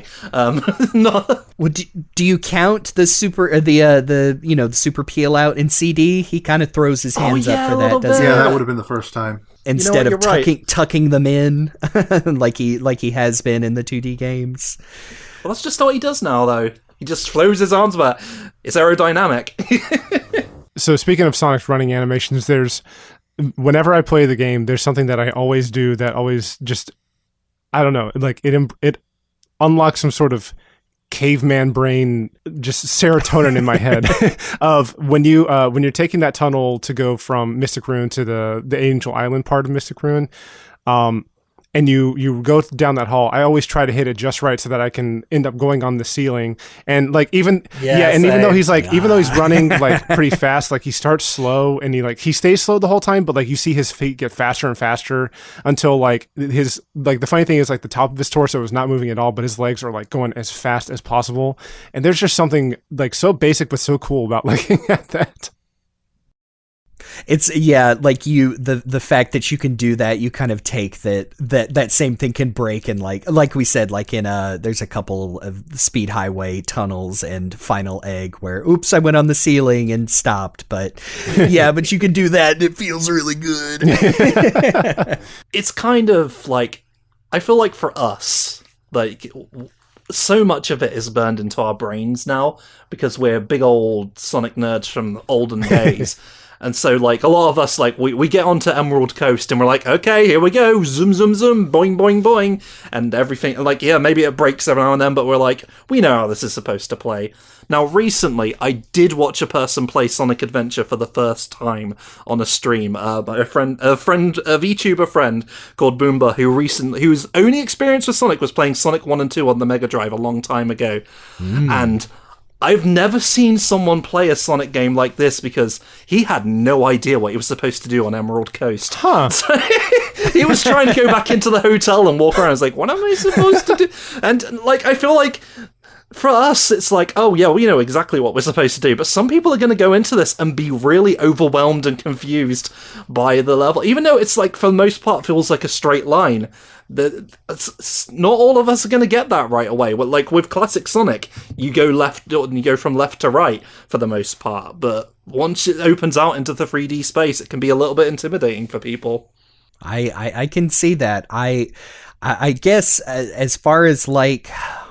And I do, hey, someday we're going to do that. We're going to get people that don't play Sonic games and do a whole episode about that. But I mean, the thing, especially for Adventure, is I really would just want to make sure they are playing a version that is not more broken than it needs to be. We don't have to get into all of the, the differences between, the Dreamcast, the DX ports, but hey, we're at least going to leave you with like, where to get some of the best mods that polish up that Steam version. Well, to be fair, Boomba was told, you need to get this version. Okay, good. Get good. the RSDX, that is what get I it wanted with the to know. Dreamcast models, get all that stuff. And still, yes. they spent about like 3 minutes on the opening section of Emerald Coast wandering out into the water. I think I might have seen them drown, actually. I've never seen that happen before. I can understand that just because, like, the kind of game that Sonic is, like, aside from Nintendo, which will always have a new take on the Mario mascot platformer, like, those kind of games, I mean, am I wrong in saying that, like, as far as the mainstream, the AAA, like, Sony is not doing, like, Jak and Daxter 1 again, like, that was literally a Mario 64, like, you kind of have to seek out games that are like a Sonic Adventure to have practice with that. I say that, whereas, like, every time I blink my eyes, someone's doing, like, oh, it's Ty the Tasmanian Tiger ported to new consoles, but you know what I'm saying. As far as, like, Sonic is different, especially Sonic Adventure. It's different if you're not used to that kind of game. It does not telegraph itself as explicitly as maybe some other games would. And, not to get into, like, over tutorialization, but no, I get it, where, like, yeah, you wander into Emerald Coast and, like, okay, now what? It's pretty interesting, yeah. Like, sometimes I have to, like, look at, like, normal people, relatively speaking, people who haven't been cursed with the hedgehog virus, who would go into this and they don't know what to make of it. But it's also really interesting because it's seeing it through a new pair of eyes. I'm glad that we're also at that stage where we're not those fans that look at somebody who hasn't played a Sonic Adventure game, and instead of we have the understanding of, like, oh, we kind of get where their mind space is, instead of, like, they're not playing it right. Oh yes, well, they're not. It all depends on how they do it. Because if someone goes in there and is like, I don't understand, what am I supposed to do? And they're, like, getting angry at the game, like, I can understand, like, maybe getting a little annoyed at that. But, everyone has a first time of a game. Yeah. Yes, I think the worst thing you could do to somebody who is genuinely interested and wants to try something new, like a Sonic Adventure they've never played, is, to be a weird, like, get defensive and not use a little tact and be like, like you already said, that kind of fans, like, well, you're just not doing it right, so you're stupid and dumb. Skill issue. Yeah, exactly. It's like, no, you gotta at least, you gotta give people a chance. Yeah. I feel like the game, like Tails, plays mostly like Sonic. I do like how his flying is a mechanic, like, especially figuring out how to skip huge sections. Yes. I remember even as a kid finding, like, oh, if I go over here, Tails won't fall through the world and die. And, you can skip 90% of his final speed highway section, which I think is even a mission in maybe DX, is like, hey, finish it in this time. And, like, the only way to do it is, you gotta skip some stuff. Yeah, it's like Tails has, beat Sonic or Eggman, or get 100 rings, beat a faster Sonic or Eggman. Yeah. I think that's even in the original. Yep. As far as the treasure hunting with Knuckles, I think maybe I prefer, his Adventure 2 levels. I sure do prefer the radar system in this one, though. Yes. That just just show up. Yeah. It's not hint based. It's there's some more skill to it. And you can have two emerald shards going off at the same time, and that's... Yes, precisely. I like that. Maybe it's a little bit overwhelming, but I'm just like, oh, so many treats to find. Yeah. One of my favorite recent mods in the PC version of Adventure 2 is just it's called Better Radar, and basically just turns it into the Adventure 1 radar. Nice. Yeah, that's all you need to do. Yep. No, I feel like Knuckles, he feels pretty good. He's fun to explore because, hey, like Sonic 3 and Sonic 3 and Knuckles, he can just climb to places where nobody else can get. And so, like we were talking about, it's fun to just explore the hub worlds too and see if there's anything out there. Yeah, climbing and gliding from Sonic and Knuckles just works so well in a 3D space. Like, it was a great idea in the 2D games. It's like an even better idea in 3D, I think. Yeah, especially with how fast Knuckles climbs. It doesn't take forever. He's just like almost as fast on the wall as he is on the ground. Now, not fast is poor Amy, who Yeah. I don't know if it's just it's just part of her, the programming on her, but exploring the hub worlds with her, and she can barely run up a small incline. I'm like, oh girl, I'm so sorry, but she feels pretty good in her stages. She only gets 3. I don't think it's too hard to outrun Zero. I remember replaying and realizing that I think you can run so far ahead of him in some sections that he won't actually come get you. I think it was a hot shelter. Oh no, it was a final egg where you're waiting on the elevator and it's like, oh, hide. He's coming to get you. And I think I had gotten so far ahead of him, he never showed up. I just stood there for the elevator. So I think the highlight of Amy's route is the Hall of Mirrors in Twinkle Park. Yeah. That's something we all remember. It's pretty front loaded. I do I remember running around Station Square. You can get into a cool rhythm of running at top speed and doing her cool hammer, Mario 64 triple jump, and just doing that over the whole city. And it just feels nice. It's not really part of her gameplay. You can use it to jump up to some platforms, but that's okay. And then Big's fishing and Gamma's shooting. Yeah. I think we talked about those. Yeah. One's fun and one is there. It's tumultuous. Yeah. I mean, Big is also he's a big fella, so he doesn't have too many sections where he's getting up to high speeds, but his levels aren't really built around that. Some light platforming if you're trying to get the challenges, like, oh, you got to the secret area with the big fish worth lots of points, but I do still like the upgrade system though. It's fun just being able to find little things to improve your character. Like for Tails, in the hub world right there in Station Square, going into that kind of water basin area and then into the sewage alley, I guess you'll call it. and then flying up through that hole in the ceiling and then going to that secret room that nobody else can get to, not even Knuckles for some reason. And Tails just gets, an upgrade there for, I think that's the one for faster flight, right? Yes. And I also really appreciate the fact that there's even upgrades for characters in the past, like in the Echidna tribe. Yeah, I think it's just Tails. But Tails gets his continuous spin. You know what? It's pretty fun to just turn that on and then just cruise around the Echidna tribe going really fast while spinning continuously. Yep. Cut some grass. Yeah. I think Big gets the most amount of upgrades in the game, For mostly sure. just because they're different lures that are able to catch, I guess, heavier fish. But even for him, it's kind of fun to try to find where his different upgrades are in the game. I like the fact that some of them are non-story essential and are missable. And so if you're exploring, you're exploring the world after the fact, it's you can still find some cool stuff like that for your replays. Like Knuckles is, what is it called? The heat something? The heat glove or the power gloves. His big old yellow ones that let him do his not quite a light speed dash, but kind of the You've same got the principle. fighting gloves. They're yellow. Don't.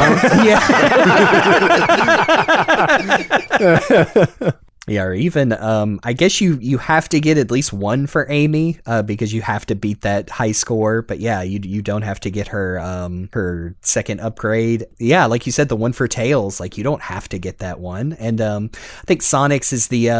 I think that you do have to get the one in the past because since you can't get it later, they don't want you to go without it. Yeah. And Sonic's is the secret elevator in the hotel to get the ring that shortens the light speed charge. Thank goodness for that ring. Yeah. But yeah, that's cool. And Adventure 2 does that as well with ones. I remember the first few times I played Adventure 2, I never found the Mystic Melody for anybody. I know, yeah. For a long time. But yeah, that I really like those. It does add to it. And yeah, I think we talked about, Gamma's shooting is obviously would be much expanded upon the whole system in Adventure 2, but it's nice. It's a nice different thing because it also introduces, the timer is counting down instead of up, so he gets his own unique mechanic there too. And then there's just a few things within just the regular functional gameplay that I personally really enjoy, kind of like the whole tunnel thing that I was talking about earlier. One of the things that I noticed and that I enjoy is the fact that any character, for some reason, when they go upstairs, they get so much speed and momentum, and it's ridiculous. Like, especially like if you're in the Echidna tribe and or whether present or past, but it's usually better in the past, going up those stairs, and as Sonic or Amy or even Big, you get so much speed going up the stairs and you can like make huge jumps and stuff. I don't know why you get so much acceleration on them, but it makes me smile every time. Sure could do with that in real life. Yeah, that'd be really cool. I remember doing, just for fun, but yeah, launching Sonic into space, I think on the stairs and the Mystic Ruins train station. Like, you can get a pretty good angle and like end up like above Tails' workshop. Wow. Again, doesn't serve any purpose, but it is just some darn good fun. There's another thing that I enjoy. This is like the smallest thing that I could ever mention, but during Big's campaign, when he's in Station Square after he's gone through the sewers and looked around and all that, and he gets back to that one gift shop, when he takes the elevator to get back up there, and like as the scene is fading out, his tail, because he's so big, it still sticks out. Yeah, and I you, felt that. and you hear the oof. You just hear the little oof. It's so good. Don't know if it's intentional, but darn it, it's charming. Yes. And while we're still on the gameplay, because I feel like this is one of the best places to talk about it, I wanted to mention a quote-unquote cheat code rumor that I heard back in the day of how you can unlock Supersonic early, that I read on like cheatcodecentral.com or whatever back in the day. I had a couple of these too. Go right ahead. So the one that I read that I literally probably tried like 10 or 15 minutes on when I was a kid was, I had read that you could unlock Supersonic early by jumping over the train in Station Square because he was hiding on the other side. And if you finally made it over, then you unlock him. And I tried so hard.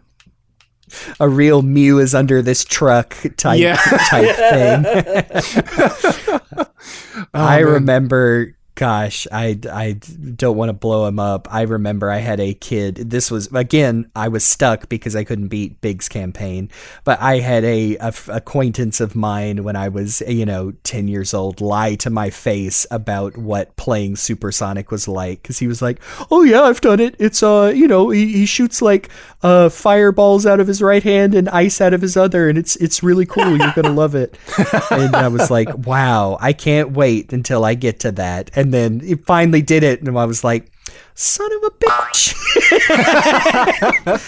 Something about those like friendship / schoolyard rumors about games that like still holds up to to these days. Oh, beat at least 10 fighters on Cruel Melee to unlock Sonic. I knew you were going to say that. Yeah. Yes. I mean, is that not like, especially for people our age, like one of the ultimate ones? Sonic's in Melee. He's buried in there. Even people like, I don't even think they got Sega's permission. That's why it's so hard.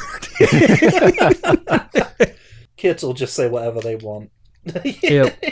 And in the early days of the internet, like it was, of course, it was all true. Why would somebody lie? Even in 2023, why would somebody lie on the internet? I suppose we could mention that there's Chao in this game. Yeah. yeah. Maybe just a little bit important. Especially if you have the VMU card. Well, I think we'll get into Chao a bit more in like a future episode because they are our topic in and of themselves. Yeah, I think Chao Racing will need an episode all its own just because there is so much to it. Yeah. Yeah, it's wild. But Chao are the cool little artificial intelligence characters that essentially live in your little VMU memory card on your Dreamcast controller back in the day. Yeah. And, well, Like, I didn't spend as much time on them in this game. I think it was Sonic Adventure 2 where a lot of people put lots of time into. Same but here, yeah. I like that they're here. They're very cute. I love that you can find the little gold and silver ones on the map. Yep, and even the the cool black and I guess, hey, would you call him like the progenitor of the Dark Chao in Adventure 2 and the egg carrier? Oh, maybe. That little fella. I do. I love Chao. Like everybody else said, like, I think I really dove into it in Adventure 2, where they obviously refined and you could argue perfected the system, because they sure haven't tried to do anything with it since. No. That's the end of Chao.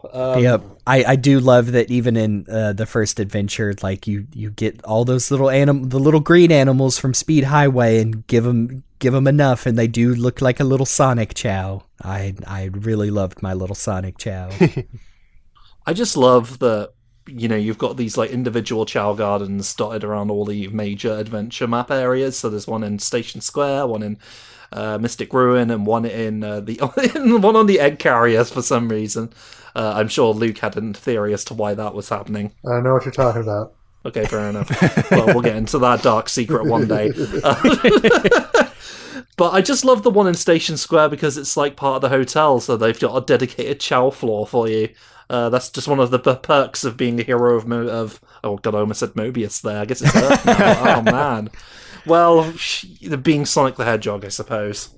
Well, I do love that the Chao are part of the world, because I think you have some NPCs talk about it, but yeah, like you said, like the garden is part of the hotel, and that they are integrated not only in the world, but the story as well. Like that is why every time even Frontiers like comes out and they still don't do anything with the Chao garden, I'm like, but y'all kept Chao around. Like Chao are in so many like different like promotional movies and art and in TV shows and whatnot, and I love that they are part of the world of Sonic Adventure. Yeah, that's it. Like, I love the fact that you can be like in the middle of the mission, Sonic's like, you know what, I could go save Amy and stop Eggman. I'm just going to take a couple minutes to go up onto my Chao floor and hang out with my babies for a while. Check on my little buddies. And I would be remiss if I didn't. I definitely remember taking the risk of putting some batteries in my VMU, putting some dental floss through the little, the little attachment on there, and taking my Chao on a walk with me, like going through, accompanying my mother to the grocery store while taking care of my Chao and my VMU. I definitely did that with my GBA. Yes. The tiny Chao garden lives on. Meanwhile, your actual pets are at home are like, am I a joke to you? Yes. I'm just imagining my current cat give me a look. Start earning me some emblems in Chao karate and we'll talk, Fido. I think we've covered most of the game, actually. We can't get into all the minutiae of Sonic Adventure's gameplay style, but I think it's pretty good. I think it's a decent foundation, but it is very much of a time and really needed some further refinement that I don't think it really got over the following games. Like, Adventure 2 is fine. Heroes kind of did its own thing. We don't talk about the other one. Not yet, anyway. The one. Yeah. I think that there is something to the adventure formula, but as it is, it just needed a little... It needed to be on a newer console than it was, so they had the time to like kind of properly debug it and make that system work. Mm-hmm. Yeah, I agree. I agree. It's a product of its time, and by the time that, like you said, it got to like a more powerful console or a console that was more easier to work with, like it was, they had to move on from that because part of the history of Sonic is constant reinvention for, the impossible task of appealing to every person on the planet. Yeah. But yeah, I'll say one more time, I don't think it's as busted as some people may think, and approach it with open your heart and approach it with an open mind. All I can say is my brain and eyes are clouded by nostalgia, so I still have a good time even when when the game just breaks on me. Yes. I fully admit to that as well, of course. So we're kind of nearing the end of our discussion of Sonic Adventure, but of course, we would be flogged in the public square if we did not talk about the music, which, you know what? Let me just go ahead and say, spoiler alert, we're going to have a separate episode where we really get into the music, but we can't... Sometime, yes. Eventually. But we can't do especially retreading this, going back and talking about the game more, we cannot do this episode without talking at least a good bit about the music throughout the game. So, with that, want to talk about the vocal tracks first? Guess it's technically not the first time we've had a vocal theme in a Sonic game, but there sure are a lot of them. Yeah. I mean, we start off with, Open Your Heart. This is the first Crush 40 song that we ever hear in a Sonic game, and the beginning of a legacy, in a way. Yeah. I again, trying very hard not to repeat myself, but how amazing my 10-year-old brain thought the intro to Sonic Adventure was, and it still is, damn it. Yeah. It is. That moment where Perfect Chaos crushes through that giant skyscraper, and you just hear, "Open your heart!" Down with your... Man, the composition to that song, the main theme of the game, is just so good, especially on the guitar. You get the really fast strumming and picking, and you have drums that just beat down almost the entire time, and even the bass gets to do some good walking, and then of course Johnny Gioeli, the man, the singer, the man with, I'm gonna say for Sonic games, golden pipes. This dude just this is the first time we hear him in a Sonic game, and he gives it his all, and that's something that we can appreciate about Johnny even up to 2023 now. I don't think I've ever heard a song where it sounded like he was only putting a little bit of energy into it. He always does his best, and that's just who he is, and that's what makes Crush 40 so special. Yeah, I was about to say that the Open Your Heart specifically is always one I look forward to seeing live or in studio, because I am just hypnotized by June on guitar, especially during the solos, just seeing how you even make those kind of sounds on a guitar. I really love all of the main themes for the characters in Sonic Adventure. There is there's a reason people talk about the butt rock in Sonic, and putting taste aside, but this is the kind of music I really like. Yes. Even I really like Tails' themes too. I love how positive they are. I love the melody of the singers and all that, and I love Sonic Adventure music, man. I wish I had something more in depth to say other than that, but yeah, it's great. Well, this is where we get the beginning of some of the main themes that admittedly don't go on further than Sonic Adventure 2, but but for Sonic and Tails, their themes are pretty much the same going into the next one, but restructured enough. The lyrics stay the same, but the musical composition is restructured in a pretty fun way. And me personally, I kind of like the Sonic Adventure 2 versions of Sonic and Tails' themes a little bit better, but there's something about the original ones that are very charming as well.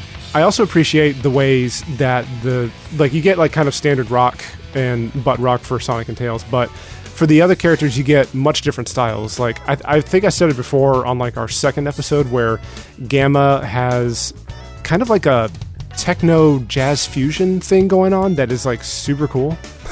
Sounds like there is some piano in there, but I don't know what to say other than a lot of really nice synths. It's haunting in a pleasant way. Yeah, you get to hear the whole thing in his credits roll, And it's sad, but driving, and it sure does fit like the whole story of Gamma for certain. It really, it really does fit the story. I like the crazy horns in Amy's theme, as mind-boggling and incomprehensible the lyrics are. I really like the instrumentation of her theme. I think there's been memes throughout the years of just like how weird and crazy her lyrics are in her theme. It is worth talking about the fact that I think we might have discussed it before, but every single vocal song in this is performed in English. Not a one is Japanese. And I feel that was intentional too. Yeah, I don't even think it's like... I have seen people bring up, like, I wish we could get the Japanese lyrics, and people who know the production is like, well, they don't exist. Like, there was not maybe at one point something was written down, for the sake of, like, passing around, like, Japanese creators. But no, like, these were all written by the songwriters, I believe. So it is the original intention. Well, even the original version of Open Your Heart with a Japanese vocalist before Johnny Gioeli came in, that was performed in English to the best of the performer's ability. It's Aizo Sakamoto. There you go. There we go. I also really appreciate, like, Knuckles has more kind of fusion genre thing where he's got kind of like that jazz thing going on with like the saxophone, but you also have kind of like a overdriven gritty guitar, and you have the rapping throughout the song, like going from rapping to singing. It's like a mix of like rap, jazz, R&B. Actually, I wonder if it may be just straight up R&B, because I will admit I'm not a huge expert in that, but I think I've heard a few different R&B songs where all those elements are incorporated, so I might just be an ignorant man talking. I just love Knuckles' theme, Unknown from ME. It's so good. Yes. It is the bounce between the rap and the soulful singing about an echidna.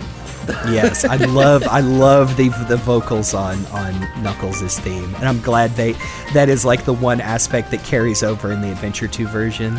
I think I would say I prefer the rap artist in Adventure 2 to his original theme, because I think in Adventure 1 he's kind of going for and again, I'm not also I just didn't grow up listening to a lot of rap, but it does sound like he's going for like a DMX thing. Yeah. And I'm like, man, there's only like one DMX. It's just a little harsh. It's not like out of tune or anything. It's just a little harsh. Yeah. But it's I still like it. I really like Unknown from Me, either version a lot. Mm-hmm. Just because, and it just adds another cool flavor to Knuckles' character. Yeah. Unlike Sonic, he don't chuckle. Yeah. That's probably like some of the most enduring lyrics from the game. To round out the vocal tracks, we have Big's Lazy Days song, which I feel like that was the one we touched on in the first episode about how, like, there is in the middle of the song is like a philosophical debate over why are we meant to be here? What is, what came first on this earth? Sorry, but I don't know. It don't matter. We're just natural. Lazy Days just kind of comes out of nowhere, and with that like really awesome like squealy lap steel guitar, and it's such a freaking jam. I love that song. Yep. And I feel like the vocal tracks of course stand out, but like some of the stage tracks are also really, really good. Like Emerald Coast is such a good start as far as not only as an action stage but as the music too, because you have like the harmonizing guitars and that really good beachy vibe. I have a fun story. I actually played this around some people who did not know where the song came from, probably don't know anything about Sonic, and they said that it sounded like something from Baywatch. Yeah. I think you told us about the time when you played like the ice cap, the ice cap snowboarding section at the place where you were, yes. And they didn't realize it was a Sonic song. Yeah, I only told a few people about it afterwards, but they said it sounded like, I think somebody said it sounded like ZZ Top. Yeah, I even love the version of Emerald Coast. I think it's called something else, but the one that has lyrics. Oh, that's right. That's a really nice one too.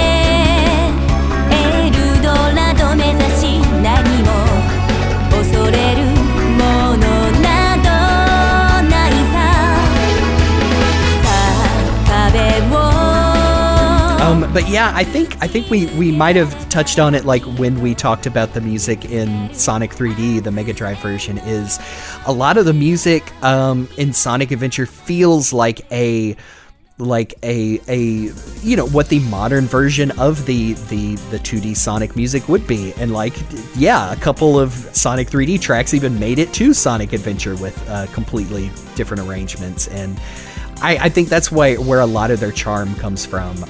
I love the variety. I love the, you know, like I was talking about, I love the all the big horns that get thrown in there. That's why I really like Red Mountain. Yeah. But yeah, it's just I do like listen to this outside of the game, like on the you know the official album releases and stuff like that. I feel like we'll get into the music like even more when we have our inevitable listening party. But it is like, this is just a whole new step of Sonic music. And I'm someone who really loves like the old Mega Drive Genesis soundtracks, but yeah, this like takes Sonic to a different level in a way. And speaking of taking Sonic to a whole new level, in the years since the game has come out, there has been a wonderful breadth of fans and programmers who have made some really wonderful and outstanding mods for the game available on PC. I have some experience with better SADX, but I think that the three of y'all would be able to speak on these better than I could. So I will let you guys take it away from here. Yeah, we tried really hard not to repeat ourselves from our first episode, but I would be remiss if I didn't point people once again towards like the best way to play this game on modern systems. I think there are lots of changes in the director's cut version of Sonic Adventure that are, a matter of taste, whether you like the new models and whatnot, but it did straight up break a lot of stuff. And, like Jake said, like lots of people have come together and kind of fixed it. And so, yeah, we've got lots of stuff in we've linked. I think the easiest way to get started is to just use the SADX mod installer, which includes a bunch of the stuff and actually guide you with like screenshots into like whether you want to like change the models back to the Dreamcast. I just kind of wanted to like end our discussion with talking about some of our favorite mods, maybe outside of that. I know I was just playing through on the PC version. I've got the Sonic Adventure retranslated mod, which takes a person we mention a lot on the show, but Wendy's kind of retranslation from the Japanese script that does fix a lot of those little goof 'em ups in the English version that don't make too much sense, but that one that is applied to like the Japanese subtitles. And a couple of my other favorites are the Better Tails AI, which makes Tails like a fully like follow you around companion like in the 2D games, and also makes him much smarter than the vanilla version. And I think a recent update that just came out like as of recording like a week or two ago was lets him do cute little things like ride on the front of your twinkle cart in that section, and really good stuff like that. There's so much stuff out there, like even entire like game conversions, like porting like Sonic Heroes and Sonic Adventure 2 like levels and cutscenes into Sonic Adventure 1, and also cool stuff like somebody made Kel, I think is the mod author, made an adorable Sonic Adventure 1 style shadow that goes on top of Sonic, and people have also added like little voice clips for gameplay from Adventure 2, and even my favorite is it replaces It Doesn't Matter with All Hail Shadow. And so it feels pretty good. I think my favorite just because mod I have is one that switches the order of final boss songs to where Open Your Heart plays second, because that just feels better to me, man. That's the way I remembered it being. So, and the sort of thing they fixed in Frontiers by having like the little orchestrated bit before you turn into Supersonic, before the real music plays. Yes. One of my personal favorites is there's a mod that restores all of the Dreamcast DLC, which is something that I never got to experience as somebody who primarily played that game on GameCube originally. and including translations of various DLC that we never got here in the West. So it's a discovery thing all around, and everybody gets something new. I think there's even an option in that mod to have it appear. Yeah, like a seasonal thing, so that so like every 2 weeks or whatever, it switches the active DLC. It's very cool. I think right now is like you said, like a Japan only like shrine based DLC, and so you get like cute little messages, like when you go into the hotel, like, oh, if it's your first visit to the shrine this year, have a good time. Oh, cool. And I'm like, yes, stuff that like two lovers playing Sonic Adventure together on a holy night. Yes. So good.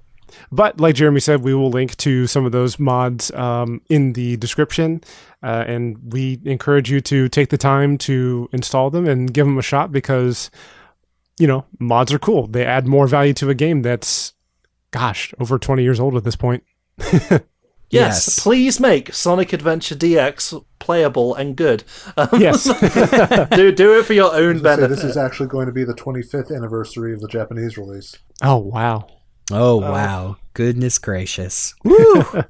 And I can only speak for myself. I tend to lurk through a lot of, stuff when I'm gathering like mods or whatever. But man, it is a community that is still active to this day. And like, there are lots of people who are very much willing to like help you out if you have a question about stuff. And that's really nice. It's really nice to see that positivity for a 25-year-old game. But I think by that pretty much wraps up this episode going back to Sonic Adventure. I personally feel like we did a good job of talking about all the things that we didn't in the first run through, and I honestly am really glad that we went back to it because I think I said it in the first episode, but I legitimately love Sonic Adventure 1. Like it's one of those games that I could easily go back to time and time again and still just have such a good time with. Yep, yeah, I can agree. confirm. Just did that. I haven't played it all the way through, but dragging out my old dusty Dreamcast to play it again is it just feels right, man. Yes. Yeah, I would say come like full circle back to like celebrate our a year of getting to do a podcast with my good Sonic buddies, and I'm very grateful to the people who have stuck with us too to listen to us go on about things we really enjoy. Yes. I can't believe we've actually managed to do this for a year. That is a worrying thing for me to actually have stuck to a project for this long. But now we can all be happy at the fact that we stuck to this and we've enjoyed the whole process, even through the ups and downs and technical issues. And now we can go, when this is all done, we can all retire to our hotel rooms in Station Square Hotel and just chill out with our chow. That sounds wonderful. Until the bottom floor floods. Oh, no. Well, that's great. Look, they need to fix the plumbing. We've talked about this. Hey, Station Square is still around in Sonic Adventure 2, so they bounced back. That's true. That's true. I'm just imagining like in the little ensuite bathroom, the toilet suddenly like bursts out and it's perfect chaos. Oh, burn your heart! Jesus Christ! This is what happens when you don't leave the lid down. Yeah. Oh boy! You think you can Those close this out? perfect chaos particles spreading. And then Eggman busts down the store saying, "You know nothing, fool! It's chaos, the god of destruction." I'm getting an Airbnb next time. Knock, knock, it's Knuckles. So sincerely, everybody, thank you so much for sticking with this for the year that we've been doing it. We have no plans on stopping this. We want to keep doing this because there's still, even after a year, so much more Sonic stuff to talk about. And this has been a joy and so fun to do with all of these guys. And I'm looking forward to so many more fun topics coming up ahead. But for now, I want to direct all of y'all's attention to our socials. You can find me on Twitter and Instagram and YouTube at RockTheJake, and you can find me on Twitch at Mr. RockTheJake. You can find me on Twitter at CyberLink420. I am GameBuddy, sometimes with a 123 around the internet, and you can find me on Twitter at GreatJobJeremy. That's GR and the number 8. I'm Chris, also known as Faulerro, and you can find me all across the socials at Faulerro. Spells Faulerro. I love that jingle. Kept it going. And as always, a very special thanks to Amy Waters for letting us use the theme song from her album Gotta Go Slow, which you can check out on YouTube and Bandcamp. And I also recommend you follow her on Twitter and Instagram. Please remember to subscribe and review and share this podcast around, whether it's through a podcatcher of your choice or if it's through YouTube, because engagement works. It is wonderful. And honestly, like every time we release a new episode on YouTube, I scroll through all the comments just to see what people are saying, whether it's their own personal experiences with games or whether they're saying something that they laughed at in the episode. It makes me happy. It makes all of us happy. And we sincerely encourage you, and not for any sort of algorithm reason, although it does help, but just the engagement is fun. Like we're slowly, I think, building a really fun community around this. And we thank you for that. We love it when you leave comments about the episode or you say, what happened to Sonic F? And we have to answer and it's very awkward. There's a very sad Twitter thread about what happened to Sonic F. It's not dead, but yeah. Someday. Speaking of Sonic Adventure. For our next episode, we're going to get back into the more, well, at the time of recording, topical thing to talk about, which is Sonic Prime Season 1, Part 1, which is what we're going to call it. I think that's all that's going to be out by the time that you hear this. Yeah. But we have some interesting thoughts on it, and we're looking forward to sharing it with y'all. But, again, thank you for listening. I have been RockTheJake. I'm CyberLink. I'm GameBuddy. And I'm Faulerro, and this has been the beginning of Year 2 of The Hill is Always Greener, and I may not know the whole story behind this, but perhaps it's better that way. All right. See you on the other side, everyone. Yeah. That's it. Yeah. New end of the show tag. We did it. Woo!